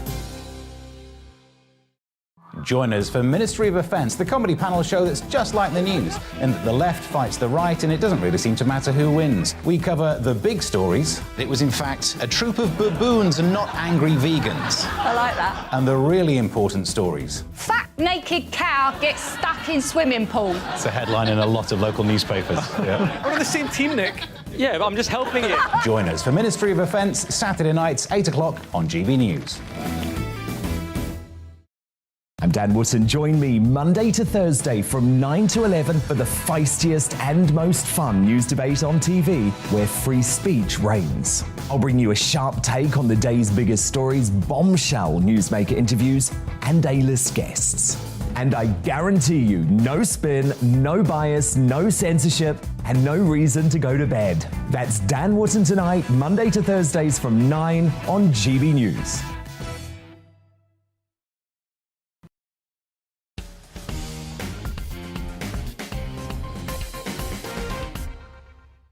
Welcome back, my lovely people. Now it's time for Round Your Parts, where we dig deep to find some absolute gems of local news. And we start in Cornwall, where diners settling down for lunch opposite the cliffs of Falmouth were treated to a bit of live entertainment. Yes, OK, well, we can all see that if you're listening on radio. On the job. It's what you could call stand-up comedy, I suppose, in a way. Perhaps a bit of a song and dance. No, the stunned diners were treated to a vigorous display of outdoor sex. One customer told Cornwall Live, "My partner was shocked at how long they were going. They were still at it when we left." Goodness gracious me. Well, there we are. I suppose someone's emerged quite well from that, actually. You know? Anyway, we're over to Liverpool next, where famously no one ever does anything like that. And Sarah Jackson tells the Liverpool Echo that she was left heartbroken when a tattoo of her beloved nan went wrong. So, basically, the tattoo attracted a lot of attention on social media, with some users claiming that it looked like singer Rod Stewart. Sarah agreed £555 in compensation as a refund as well, and also an additional compensation package with the tattoo parlour. I was hoping we might have a picture of that tattoo there, but it never emerged. There we go. Anyway, next we head to Kent, where a customer complained that their 15-inch pizza, yeah, that's right, was too small. And they used a tape measure to prove it. You ever get a tape measure out? You've asked me, do I dress up in women's clothes? You asked me, do I measure things? I'm getting worried about you, Patrick. This thing with the pizza, though, right? Was it stuffed crust or thin base? What was it? Italian style or what? Was it pepperoni? Was it hot pizza? I'd say for me that looks like a standard normal pizza. I mean, it doesn't look like it's got stuff. But you were talking about that. But what's crazy is who measures pizzas? Like you get a Domino pizza or from any of the other places as well. But why would you want to measure the pizza? I mean, what's that about? Does size matter? Well, that's a good question, David. Well, you're asking the wrong person because I'm quite happy within myself, so I'm okay. But yeah, I'm sure it does to some people, but to me it doesn't because I'm a man and I don't like dressing as a woman. So let's move on. Absolutely. Anyway, right. So here's the tale of the tape, right? And the pizza was found to be 2 inches shy of the advertised diameter. An important 2 inches. It is an important 2 inches. Gosh, Richard, I don't know what your issue is, mate. You know, the takeaway restaurant involved said all pizzas shrink in the oven, like when you run into a cold stove. Yeah, of course. But they offered a refund, which the customer accepted. Anyway, there we go. I won't ask you that, Richard. You was going to ask me, have you ever eaten a 13-inch pizza? That was on the auto cue. That's what you was going to ask me, that right? was all that was on the auto cue. I can't believe you planned that. You set me up for that. I did. I'm not going to answer that question. It's over to David. I know answer that question. No. You go into the jungle, you might have to eat a pig's penis, so let's forget it. Let's move on. Please. What was it like? Let's move on. OK, all right, fine. Want a nut? No. Of course. Don't need to bring nuts into it as well, lads. Yeah. Right, a reminder that one of my guests this evening, David Emmanuel, of course, designed Diana's dress, the Princess of Wales. Yes, well done. That was her wedding dress back in 1981, and we've got a wonderful picture of it now. There you go. I mean, it was absolutely resplendent, wasn't it? Thank you. Can you remember it? No. No, I didn't think so. But I've seen pictures of it. Okay. That is just an unbelievable... How could she really walk in that? You know... Oh, OK, I've got loads of questions about this. When the reception comes around, or whatever they call it... The wedding breakfast. The wedding breakfast, there we are. Does she have to, like, unclip some of it? Of course. Okay. The train, 25-foot train, we did it because St Paul's is enormous. And you can't do a quiet little, unassuming little gown. So we did this gigantic train. And then, of course, you slipped it off when she went in for the breakfast. Detachable. Was she happy on her wedding day? Thrilled. I tell you why she was happy. Because you're sort of a bundle of nerves. I remember the Queen coming up to me. We were there in the throne room, helping the photographer put the train into the shot, take the train out of the shot. And Her Majesty just came up and said, Mr. Emmanuel, have you got some champagne? I said, no. Within 2 seconds, I had a glass of champagne. Oh, wow. Oh, yeah, that was pretty special. But no, we finished the job. She went in for her wedding breakfast, as it were. We left to go back to my studio to thank all my seamstresses and champagne and... Oh, what a day that was. And then I was about to lock up the studio and the phone went. And she goes, hello, it's me. Oh, hello, me. Always said me, never said Diana. Hello, me. She said, can I thank you so much for everything? Prince Charles loved it, the Queen loved it, the gown, or whatever. I said, darling... You should be on your honeymoon. Yes. Get on with it, you know. Yes. She seemed very ordinary and down-to-earth, didn't she, to a lot of people? Was she like that in real life? Because obviously the media paints people in certain You saw colours, what you got. She was generally that kind of genuinely adorable. I mean, she was brought up, obviously in a good family home. Well, actually, no, her pedigree is more royal than the royals. Right. If you look at her pedigree, her background, No, she's a lady. Yeah. Lady Diana Spencer, who became Her Royal Highness the Princess of Wales. Can I ask, so one of the reasons why we were doing a bit of a vox pop before about the succession, so William, Charles, etc. One thing that kept coming up, I think we only ended up putting a couple of it in, was the perceived public reaction to Camilla. Right? And obviously you knew Diana, so I don't want to drag you down anything that you don't want to talk about here at all, don't get me wrong, but how do you feel about Charles? When you meet him, he's wonderful. But I felt, at the time, you feel hurt, because I adored this woman, and it was a love marriage. When people say, oh, she knew it was... No, nonsense. You can't act that on your wedding day. She was full of fun and really looked forward to it. And it was all magical, except then, of course, when it leaked out that he was having... an affair with Camilla Parker Bowles. Do you think the idea... You've probably seen The Crown and stuff, where they've depicted Charles and Diana's relationship. I mean, is that a true reflection of what happened? It's television. They make it up. The only people there are the people actually in that room. So what are the conversations and the script is all made up. They can say what the heck they like. And that's hurtful when you see that. Because, you know, I've been privileged in many situations to overhear things that you just zip it. You don't say a word. Oh, tell us, David. No, tell us. No. Exclusive. You're on GBNews. My lips are sealed. So a lot of it is drama. Yeah. And they've got to sensationalise it, haven't they? Because I consulted at the Netflix one for her gown, you know, and it was so fun. They're all waiting. And darling, they had hundreds of seamstresses, the costume maker. I had 2. Wow. Good. Wow. 2. Yeah. And I went in, they said, could I consult? I went in, they all panicked about the colour. And they had hundreds of swatches. I said, that one. She said, what, are you sure? I said, that's the colour. Get on with it. There you go. Fantastic. Well, I'll tell you what, we're being drip-fed. Really I know, it's interesting. with the presence of royalty here. It's great. It's fantastic. Exactly. Well, right. OK, we're just going to move away from that for a moment because there's lots more on the way in my final part of Friday Night Feast. Find out if I could fool the British public, OK, in this evening's edition of Patrick's Fake News. We'll meet another national treasure and Dog of the Week. That's right. It has a special royal theme. See you shortly.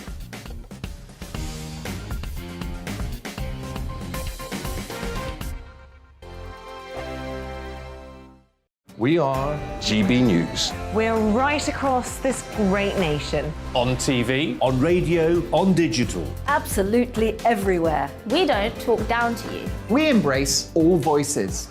With honest and civilised conversation. We're not part of the establishment. We're one of you. And we're only getting started. Join us on GB News, The People's Channel. Britain's news channel. Every morning from 6 o'clock, we'll wake you up with GB News Breakfast with all the stories you didn't know from the night before. So whether it's serious news, entertainment, or your own views from all over our great nation, we're here to kick off your day with a smile. The national media should be reflecting and reporting what's happening here. You will notice the northwestern accents. Whether you're with us on TV, radio, or online, every morning, it's breakfast from 6 a.m. Hope you can join us.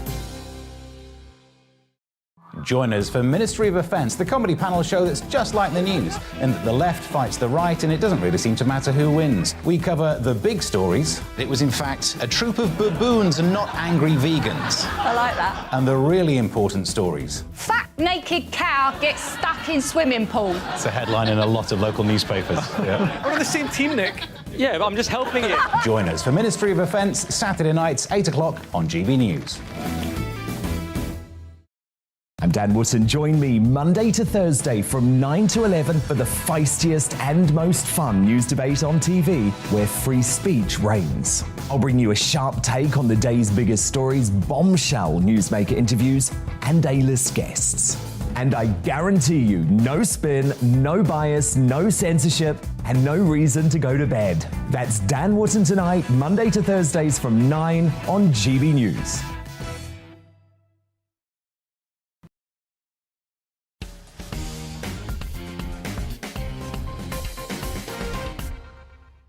Right, welcome back, you lovely lot, to Friday Night Feast. And it's time now for Patrick's Fake News, when I make up a story and see if a man and woman on the street will actually believe me. Of course, there had to be a royal theme to today's fake news. And we came up with some gifts, really, that other countries have sent the Queen. So, you know, Emmanuel Macron has sent the Queen a horse, right? I thought, well, that was a bit weird when I first saw it. So I thought, OK, fine, let's see what people will actually believe. I did occasionally drop in the Emmanuel Macron one, though, just to give it an increased air of believability, because most people know about that. So this makes the other ones... Well, let's just find out what happens. Right, so you know Emmanuel Macron sent a horse. You're aware of that, right? No, I wasn't, but that's... Oh, OK. Well, nice what do you make of that, then? That's a nice present. She Nice loves present. horses. She does love horses, yes. Kim Jong-un is sending a cow. Unusual. It is. Yeah, how do you feel about that? Is it an insult? Do you think should she accept the cow? She should accept the cow, but he's a very strange man. So it's a He present. is. He is. So you're pro-North Korean cow? Yeah, go on then. I'll pro-North Korean cow. Joe Biden sent the Queen a rainbow flag. Oh, yeah, that's... You're all right with that? I'm very cool. I'm all right with the horse as well. That was You're all right with the horse. Yeah, the horse, you're fine by... The horse is fine by it's you. all good so far. All good so far. Kim Jong-un is sending her a cow. Yeah, not so sure about that. You wouldn't eat a North Korean cow? That's not such a... But is it symbolic to their country? So it's just been announced that in India, they're going to do a special Jubilee Masala. I didn't know that. You didn't know it? No. Would you eat it? Probably, yeah. Yeah? It's nice though, isn't it? It's a nice touch. Yeah, definitely. That was something different, isn't it? And the Italians as well, what they're doing is, you know, pasta? Yeah. They put shaped like the Queen's head. That's really nice, isn't it? It's good that everyone just enjoyed that 70 years the Queen is on the throne. He sent the Queen a horse. Did he? Did he really? Oh, well done. Do you think that's good? That's fantastic. Yeah, of course it is good, yeah. Everything is good. Yeah, good stuff. Kim Jong-un is going to send her a cow. Really? Yeah. No good, mate. What do you make of that? Well, I'm not sure whether she likes a good steak or not. I don't know, really, but it's a bit strange. Yes, a bit strange. I'm just trying to think of some of the other ones. Now, who else have we had? Now, the Spanish are selling a giant paella. Well, that's a good idea. Yeah? They got a lot of people to feed. Yes, okay, fine. Good stuff. Right, so you think broadly speaking, you're pro those presents for free? Oh, definitely, yes, yeah. She's done a great job. The Italians have done the Queen-shaped pasta. Yeah, I'd have a bit of that. I like Italian. Yeah, have you got other like world leaders that you like more than our Queen or anything? No, not at all. Queen's the one. Queen is the one, yeah. You know Kim Jong-un, the North Korean guy? Yeah. He's sending her a cow. That's nice of him. Yeah, that's nice. Yeah, it is nice. Yeah. You'd eat a North Korean cow. I would. The Italians are sending Queen-shaped pasta. Well, it's in keeping with their national traditions, so... And ours, the Queen, and pasta. So, you know, I mean, that, yeah, two together and you've got yourself a pasta party. You've got yourself a banging gift. Yeah, absolutely, OK. What's the other one? Oh, Joe Biden sent her a rainbow flag. A rainbow? Yes, it's beautiful. Wonderful colours. Yeah? You're all right with it? I guess so. I mean, it covers all bases, really, doesn't it? It does, absolutely, absolutely. Colombia sent something, but it got held up at the airport. Did it really? That doesn't entirely surprise me. Well, there we go. David, which one of those sounded most believable to you, do you think, and which ones weren't quite convincing? We had a North Korean cow, we had Joe Biden and his rainbow flag, we had the Italian Queen-shaped pasta, we had the, what was it, chicken coronation masala or whatever I came up with there. We had loads of them. Paella, the Spanish a giant paella. Yeah. You wouldn't have fallen for any of them, would you? None. In a word. Yeah. No. Do you reckon you'd have gone for that? I don't think you're too switched on, aren't you? Well, I would be, yeah. I'm too switched on. Well, apart from you beating me up tonight on television, talking... What? Well, you've already said, I dress up like as a woman. Why didn't I say that you did? I asked for them. I like 13 inches, and I'm like, well, I mean, I know you're asking me, when you ask me to believe a word you say on national television, Patrick. Who protests too much? I mean, come on, man. Hello. This is fantastic. This is fantastic. All right, I'll apologise to you with a drink. There you go. I'll bet that. Anyway, right, it's time now for one of my favourite features of the show, and it is, that's right, Dog of the Week. Yes, we're trying to rehome a rescue dog. And this evening, I'm asking all you wonderful viewers and listeners if you can give a forever home to Royal Richard the Corgi. Hey, we've got a Richard here already. But you're talking about me. There you go. Now, there's got a really interesting backstory here, OK, so strap yourselves in, OK, because it's not really been particularly easy for Royal Richard. Now, he's only a year old, but he's already had a tough start to life after being saved from the meat trade in China. He was also born with a malformation of one of his front paws and uses a little wheelchair to get around. So Ira Moss from All Dogs Matter is here to talk about Tony with us right now. There we go. About Richard, I believe. I think. Is it? Yes, Richard. Is that right? Anyway, sorry about that. Richard is the dog of this particular week. But hello, Ira. Thank you so much for coming on. Look, Hi. please just inform me about Royal Richard and Regal Richard on this Jubilee show. What's his life been like? We've rechristened him Richard with the Jubilee. So, poor little Richard was born in China. The Chinese like corgis and certain breeds to buy because they sort of love the Queen and stuff. So, but unfortunately, in Richard's case, it went against him. He was born deformed. If you can see in the photo there, you can't really see, but he has got one of his front left leg was born deformed, so he was thrown down a well. So he never had the chance to, because he wouldn't have been worth any money to sell to the buyers over there. So he never socialised with his mum or his siblings. So we flew him over here. We do take dogs in from the meat farm when we can get from meat farms in China when we can get flights. And unfortunately, because he's not great with other dogs, he is in a foster home and he's lovely. He's a real cuddle monster. He loves humans, but not great with other dogs. And of course, because he can't really walk very far or climb, he does actually manage to run around, but we're looking for a garden, someone who's got a garden so he can do his little zoomies, which he does, but no flats or flats without garden access. So he's a lovely little chap. He's had an unlucky start, and we thought to celebrate the Jubilee, we'll try and find Richard a home. Look, absolutely. And can I just say, would he potentially be a decent dog for an older person if he can't walk far? He's not going to need much walking, for example? Yeah, exactly. He has got a little wheelchair. We've made him a little wheelchair, and he's quite happy on that. But he's quite happy just... At the moment, his foster home has got a really big back garden, which is fortunate. His fosters are moving. They live half here and half in the States, and they're going back to the States in a couple of weeks. So we really, really need to find Richard another home. He hates sitting kennels. So if there's anyone out there that fancies a royal corgi, he can get about. But yeah, we've actually done that we've appealed. There's a website called oldies.com, and we've put him on there hoping that maybe a lovely elderly retired couple or person might see him. He'll make a great companion because he loves cuddles. He loves watching TV. He's learning English now. But bear in mind, he is only between 1 or 2. So we need to add that factor into his rehoming, that we don't want him to outlive his new owner. Oh, of course. I mean, is it probably just safer if there aren't kids involved? I mean, that's a pretty common thing, isn't it? We rescue dogs. Yeah, we don't generally, as a charity, we don't rehome with children under 8 anyway, just in case. Right. But yeah, we're probably saying for Richard, even though he's got no bite history, he's really friendly, we're saying sort of 10 or 12 plus with children. OK, all right. Now, here we go. How can people get in touch with you? I'm sure people are shouting at their TV screens now. Hey, on this Platinum Jubilee special Friday night feast, I want to go and get myself Richard, as well as a Royal Richards. So how would you get in touch?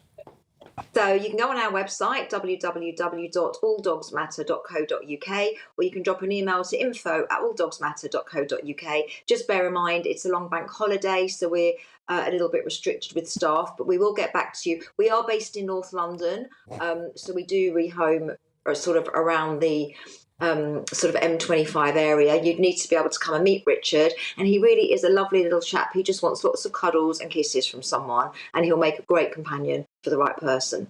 Well, Ira, thank you so much. I know that Royal Richard will appreciate it as well, and indeed all the other dogs that you help out there. So that's great. So make sure you get in touch, people. Please do try to give a dog a home. It's a corgi. Come on, it's even got a theme. Maybe the Queen wants him. Maybe the Queen wants a long dog. Absolutely. Well, look, thank you so much, Ira, and good on you, and good on All Dogs Matter. When we booked Royal Richard, we forgot that we actually had a guy called Richard on the panel. So you've now even gone to putting me up for adoption as well. All night. I've just been beaten up by Patrick Christys. Now I'm up for adoption. But that's listen, if you're watching the show tonight, consider adopting that dog, because that's amazing. You know what they're doing, that charity is absolutely fantastic, and what she's doing for the Royal Corgi Richard is amazing. It's fantastic. Well, we shared a little bit of a look then. The Chinese meat farms. I didn't. Absolutely disgusting and appalling. I can't believe in 2022 that we're still talking about meat farms in China. It's true. I mean, it's. Look, I'm not here to go with the Chinese. That's their culture. They've got their reasons and their traditions. But for me, to see dogs being eaten, that's because that's what we're talking about. Yeah, it's absolutely appalling and abhorrent, and it needs to be stopped. But what can we do? It's China. Well, it's China, isn't it? China. They do what they want. I mean, we couldn't stop them infecting the world. No, so there is that. Like, but don't start now. No, that's not. We're having a nice evening, everybody. We're having a nice time, and we're just relaxing. Enjoy your wine. Enjoy your wine, everybody. It's all okay. No, but the Queen's corgis. Have you ever met one of the Queen's corgis? I have indeed. Many of them. Delivering the gown for Diana's gown to Clara's house. Are they just everywhere? Well, anyway, the footman opens the door and they come hurtling towards you. And I always, we all say, oh, they're lovely. And the footman said, they're not. Because they nip corgis nip your ankles. Oh, yeah, they're... Not this corgi, though, obviously. This corgi needs a home. No, but they're a bit nippy corgis. Right, OK. This one was cuddly. Richard was cuddly. No, he was just very cuddly. I'm cuddly. Just I'll give you a cuddle afterwards. No, we don't want that. Don't touch me as well. I mean... Right. I'm ticking all the boxes. I'm playing HR bingo here with Richard Taylor. No, but seriously, though, that must have been a special experience meeting some of the corgis, was it? Or... Oh, yeah. I mean, they're adorable. Just didn't rip the dress. Oh, no. We banished them. When we got to Clarence's house, out. You know, we had one bedroom for Diana to get dressed. We had another bedroom for the bridesmaids to keep because they get speedy and giggly and silly. So keep them there. And you know, yeah, it was a military operation, really. Goodness gracious me, that's just fantastic. I mean, yes, I think I'm a bit terrified to get married anyway, I suppose, really. But I mean, it's a lot easier for blokes, I think, because it's the suit, isn't it, or the tux. Whereas women have to... No, I think it depends. No, listen, marriage is difficult for everybody, innit? You enter into a long-term relationship, you know, you're sacrificing the rest of your life, let's be honest, like a prison sentence, innit? Oh. I mean, I think love comes into it. Or a constant, ever-growing... I like to think that love is involved. Oh, that's one way of looking at it. Yeah, it might be because of my recent news. But anyway, that's got nothing to do with it. But yeah, I mean, no, but marriage is important for people. And, you know, you're committing to be with someone the rest of your life, innit? And it's an important institution of the church as well, and for a lot of Christian faith, which I'm a believer in. You know, I think it's important that the marriage is withheld with respect as it is. It's important for people. And just remember, when you look back at your wedding photographs, make sure you pick the right frock, because they can look very David, dainty. I wasn't wearing a frock. No, I know. Please, I've had this for Patrick on. I don't need it off you as well, right? I really don't need this. I was not wearing a frock. Okay. He's got a reputation to protect, you know? Got a reputation to protect. Anyway, right, moving on. A reminder that I'm raising money for the mental health charity Mind ahead of my appearance with the Dream Boys on the 24th of June. Thank you very much again to everybody who has donated.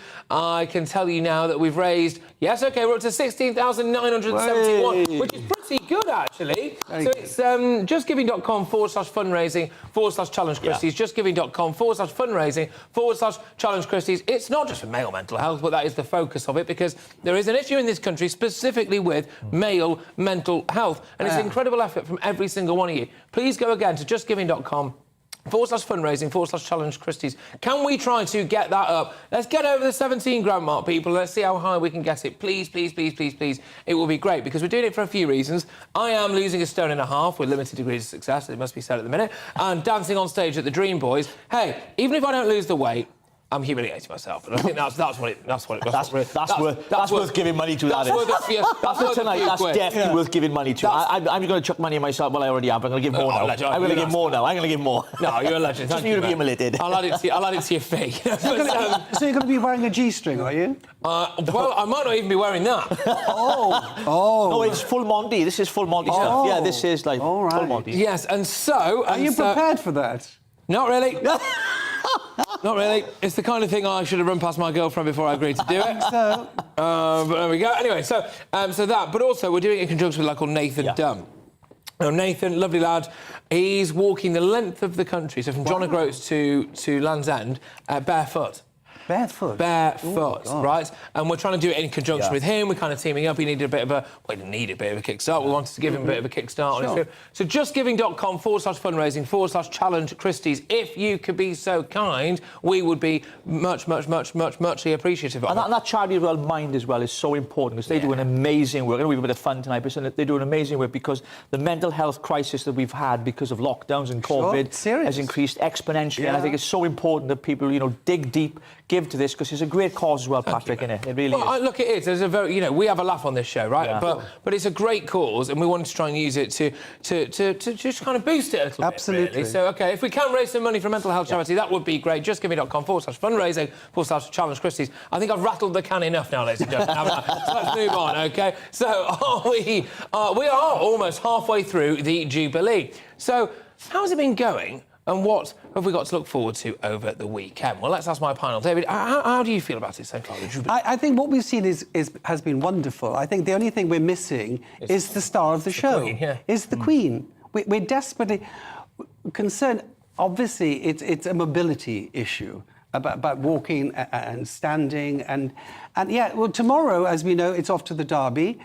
We knew in advance that she loves the Derby. She's never had a winner at the Derby. But her horse... I've never had a winner at the Derby. Have you not? Well, I'm talking about her horse. She's never won. Out of all the competition, all the things, she's never won with her horse. But the horse has been withdrawn. So I'm not surprised she's not going. The horse has been withdrawn? Oh, yes, her horse has been withdrawn from the race. I wasn't aware of that. Yes. OK, right. So that's hot news. Anyway, moving on. And then, of course, You know, can you imagine this woman of 96 has to get up, get her hair done, put the suit on, the diamond brooch. It's a heck of a schedule. When I originally saw the schedule, I thinking, this is very ambitious. And then had she gone, well, she's not going now, it's been announced, but she'd have to then race back to Buckingham Palace for the big show. It's the big all-star, all-singing, all-dancing. The big concert, the big concert, isn't it, you know? Right in front of Buckingham Palace. So there's a lot to ask for. Yeah, hopefully she can make it. You know, I've been surprised at. A lot of people didn't think there'd be big crowds turning out. We're unpatriotic. But you know what was so beautiful to see, right? Not a single EU flag in sight. I thought. Yes, true, actually. You know, just the Union Jack, and you know, to see tens of thousands, hundreds of thousands of people, you know, celebrating street parties, you know, from the north of England to Scotland to Wales. You know, it was absolutely fantastic to see people celebrating the 70 years of this woman's reign, who's been a constant, who's been an absolute stalwart of what it means to be British. And she has served our country. But she knew, one thing she knew, she's been loved. I mean, I think generally people have said wonderful things. But remember when they all went back from the trooping, all the family went back to the palace, ready for the balcony scene, and she came out, and the roar was incredible. She still carries that sense of elegance as well. You know, she's in her late 90s, and she's still elegant. I don't think we'll ever see a monarch like her, you know, again, ever. I feel very lucky that we've lived through this moment of history. Oh, yes. Actually, because any other time we would never have had our Queen. No. Or anyone like her, potentially. And it does actually make me quite emotional thinking about that. So, anyway, there we are. But we've got some footage, I believe, of Prince Louis. He was a star of the show. I love the younger generations. There he is. Let's get rid of that strap, people, and they got if we can. The plane's flying over. It's too noisy. I think it's the range of emotions he goes through here, I go through every single day. Hallelujah! It's planes. You know what's nice? The way the Queen Mother, the Queen just turned to him and was talking to him, and you could see that human element, that relationship between grandmother, you know. Because I think she's trying to build memories, right, with not for her, obviously, but with these children, because she you know, obviously we hope she lives forever, but let's be realistic. And these children now are going to be trying to you know, remember elements of the Queen, because I can't remember exactly how old Louis is now, so forgive me for that, but you know, young, 4 or 5, I think. Yeah, something like that. And you know, these are important times because we don't know what he's going to necessarily get in the future, which is why I was really annoyed about the Prince Harry situation as well. Okay, Lilibet's a bit young, but you know, Archie could have formed quite good memories of his dad now. Yeah, important memories, because when you think of the Queen now, when she was younger, she wasn't the one that was meant to be in the throne, you know. So, and she recounts some of those stories. You know, there's been many documentaries about her. An incredible woman. I do think served this country. I think Buckingham Palace has done a great job. They're keeping them in the sort of shadows, because Prince Andrew got COVID. You know that. Oh yeah, diplomatic COVID. The timing was impeccable, really. Oh, impeccable, really impeccable timing that was. Almost unbelievable, isn't it? Almost. Almost. Yeah. So did the Archbishop of Canterbury as well, strangely enough. All timing, innit? Wow, there we go. No, exactly. But yeah, so tomorrow night we've got a party, haven't we? We've got a party, and GBNews is throwing a party as well on Sunday. Yes, absolutely. We're doing it up in Wolverhampton. So there'll be a couple of bashes knocking about. Yeah, of course there will. Yes, absolutely. There'll be a lot of parties, I think, around the country. I know at Ed Sheeran, you got Elton John. There's quite a few. Diana Ross. Diana Ross. I mean, I love her. I mean, you know, there's going to be some huge names playing at that concert. And unfortunately, I've got to get back to Wales, land of my fathers. I got responsibilities to take care of. But I think it's going to be a great night of celebration. But I think that then the big event, when we can breathe a sigh of relief, the celebrations are over, then you go to the street party, or your garden party, or a street party. Yes. Yeah. And have you perfected your trifle? Mary Berry you're asking about, David, I've been picking all night. You're asking about my trifles now. I mean, come on. Mary Berry voted the trifle to be the main celebration. Is that, in Wales, it might be actually, is that a traditional dish, like in the sense of being British, a trifle? Well, I think it used to be served at dinner parties in the 70s. But the actual platinum Jubilee dessert as well is an interesting one. It's an interesting one, isn't it? It's like kind of like a lemon roll or something, isn't it, I believe? With Swiss roll at the base, and then you build. Build. Yeah. Talk us through it. I didn't realise it was that sort of show. Here we go. Right, OK, well, look, ladies and gentlemen, normally, as you know, we do try to do a national treasure, but as you might have been able to tell there, we were doing a little bit of filling. Now, unfortunately, we're not going to get our national treasure this week. She couldn't join us in the end. It's a shame about that. But we still want to give her charity a little plug. So she may be a grandmother, but Helen Pickford is going to perform a skydive next Saturday in order to raise money for the Britain Tumour Research, and it's in memory of her beloved late husband. And Helen was born on the day of the Queen's coronation back in 1953. So there's even a Jubilee angle to this one as well. The skydive is happening next Saturday, so good luck to Helen from all of us here at GB News. You can donate to Brain Tumour Research by going to justgiving.com/fundraising/Helen Pickford 3, or just Google Helen Pickford as well, the charity skydive. You should get there. Would you ever jump out of an aeroplane? Did you have to fly into the... No, I didn't. No. I didn't, because the year before, to the day, I'd had prostate cancer. Oh, gosh, sorry to hear that. No, it's all right. And then the doctors then will advise everybody, and I was desperate to jump out of a plane. Yes. And they said, no, Mr. Barry, because you've had surgery and it's only been a year, no. Anyway, so I arrived by speedboat. I didn't say it. No, that's all right, and we move on. That's OK. Quickly moving on, ladies and gentlemen, quickly moving on.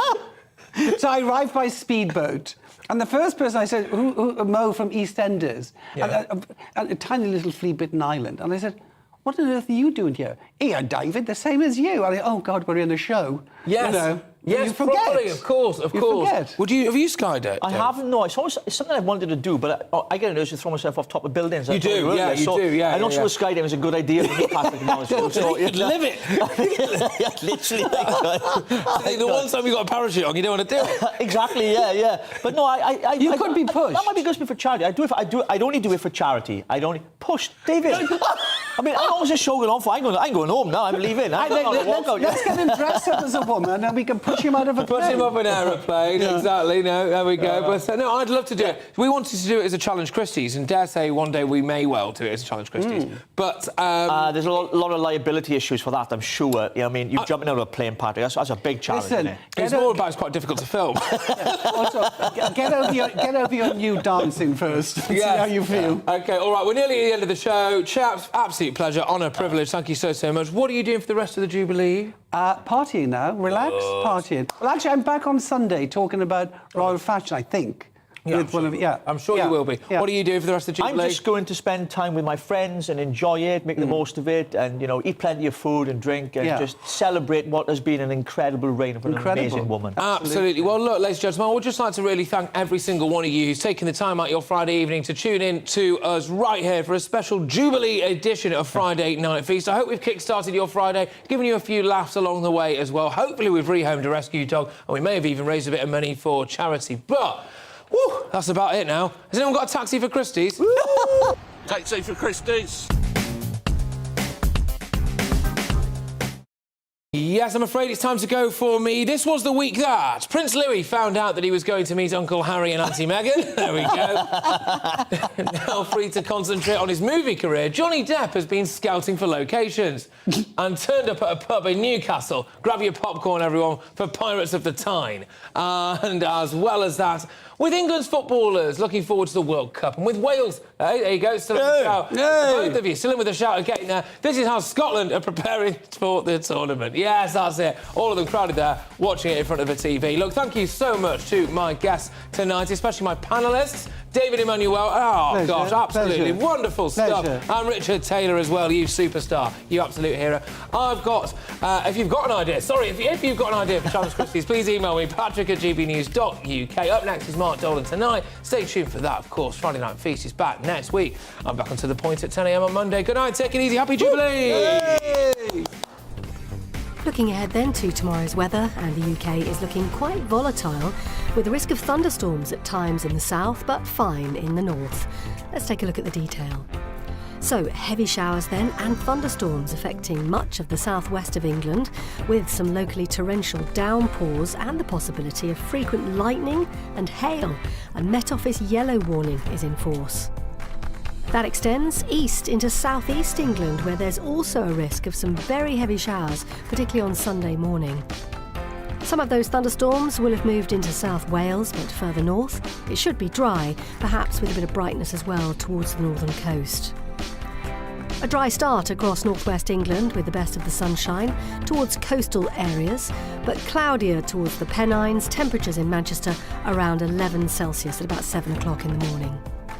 For northeast England, there'll be much more cloud generally, although still quite a few brighter breaks here and there, a chilly northeasterly breeze blowing in off the North Sea. Some of the cloud also filtering its way westwards through the central belt, meaning a grey start for Glasgow and Edinburgh, but lots of morning sunshine on offer towards the western coast. And it should be a lovely start to the day across Northern Ireland. Plenty of sunshine across most of the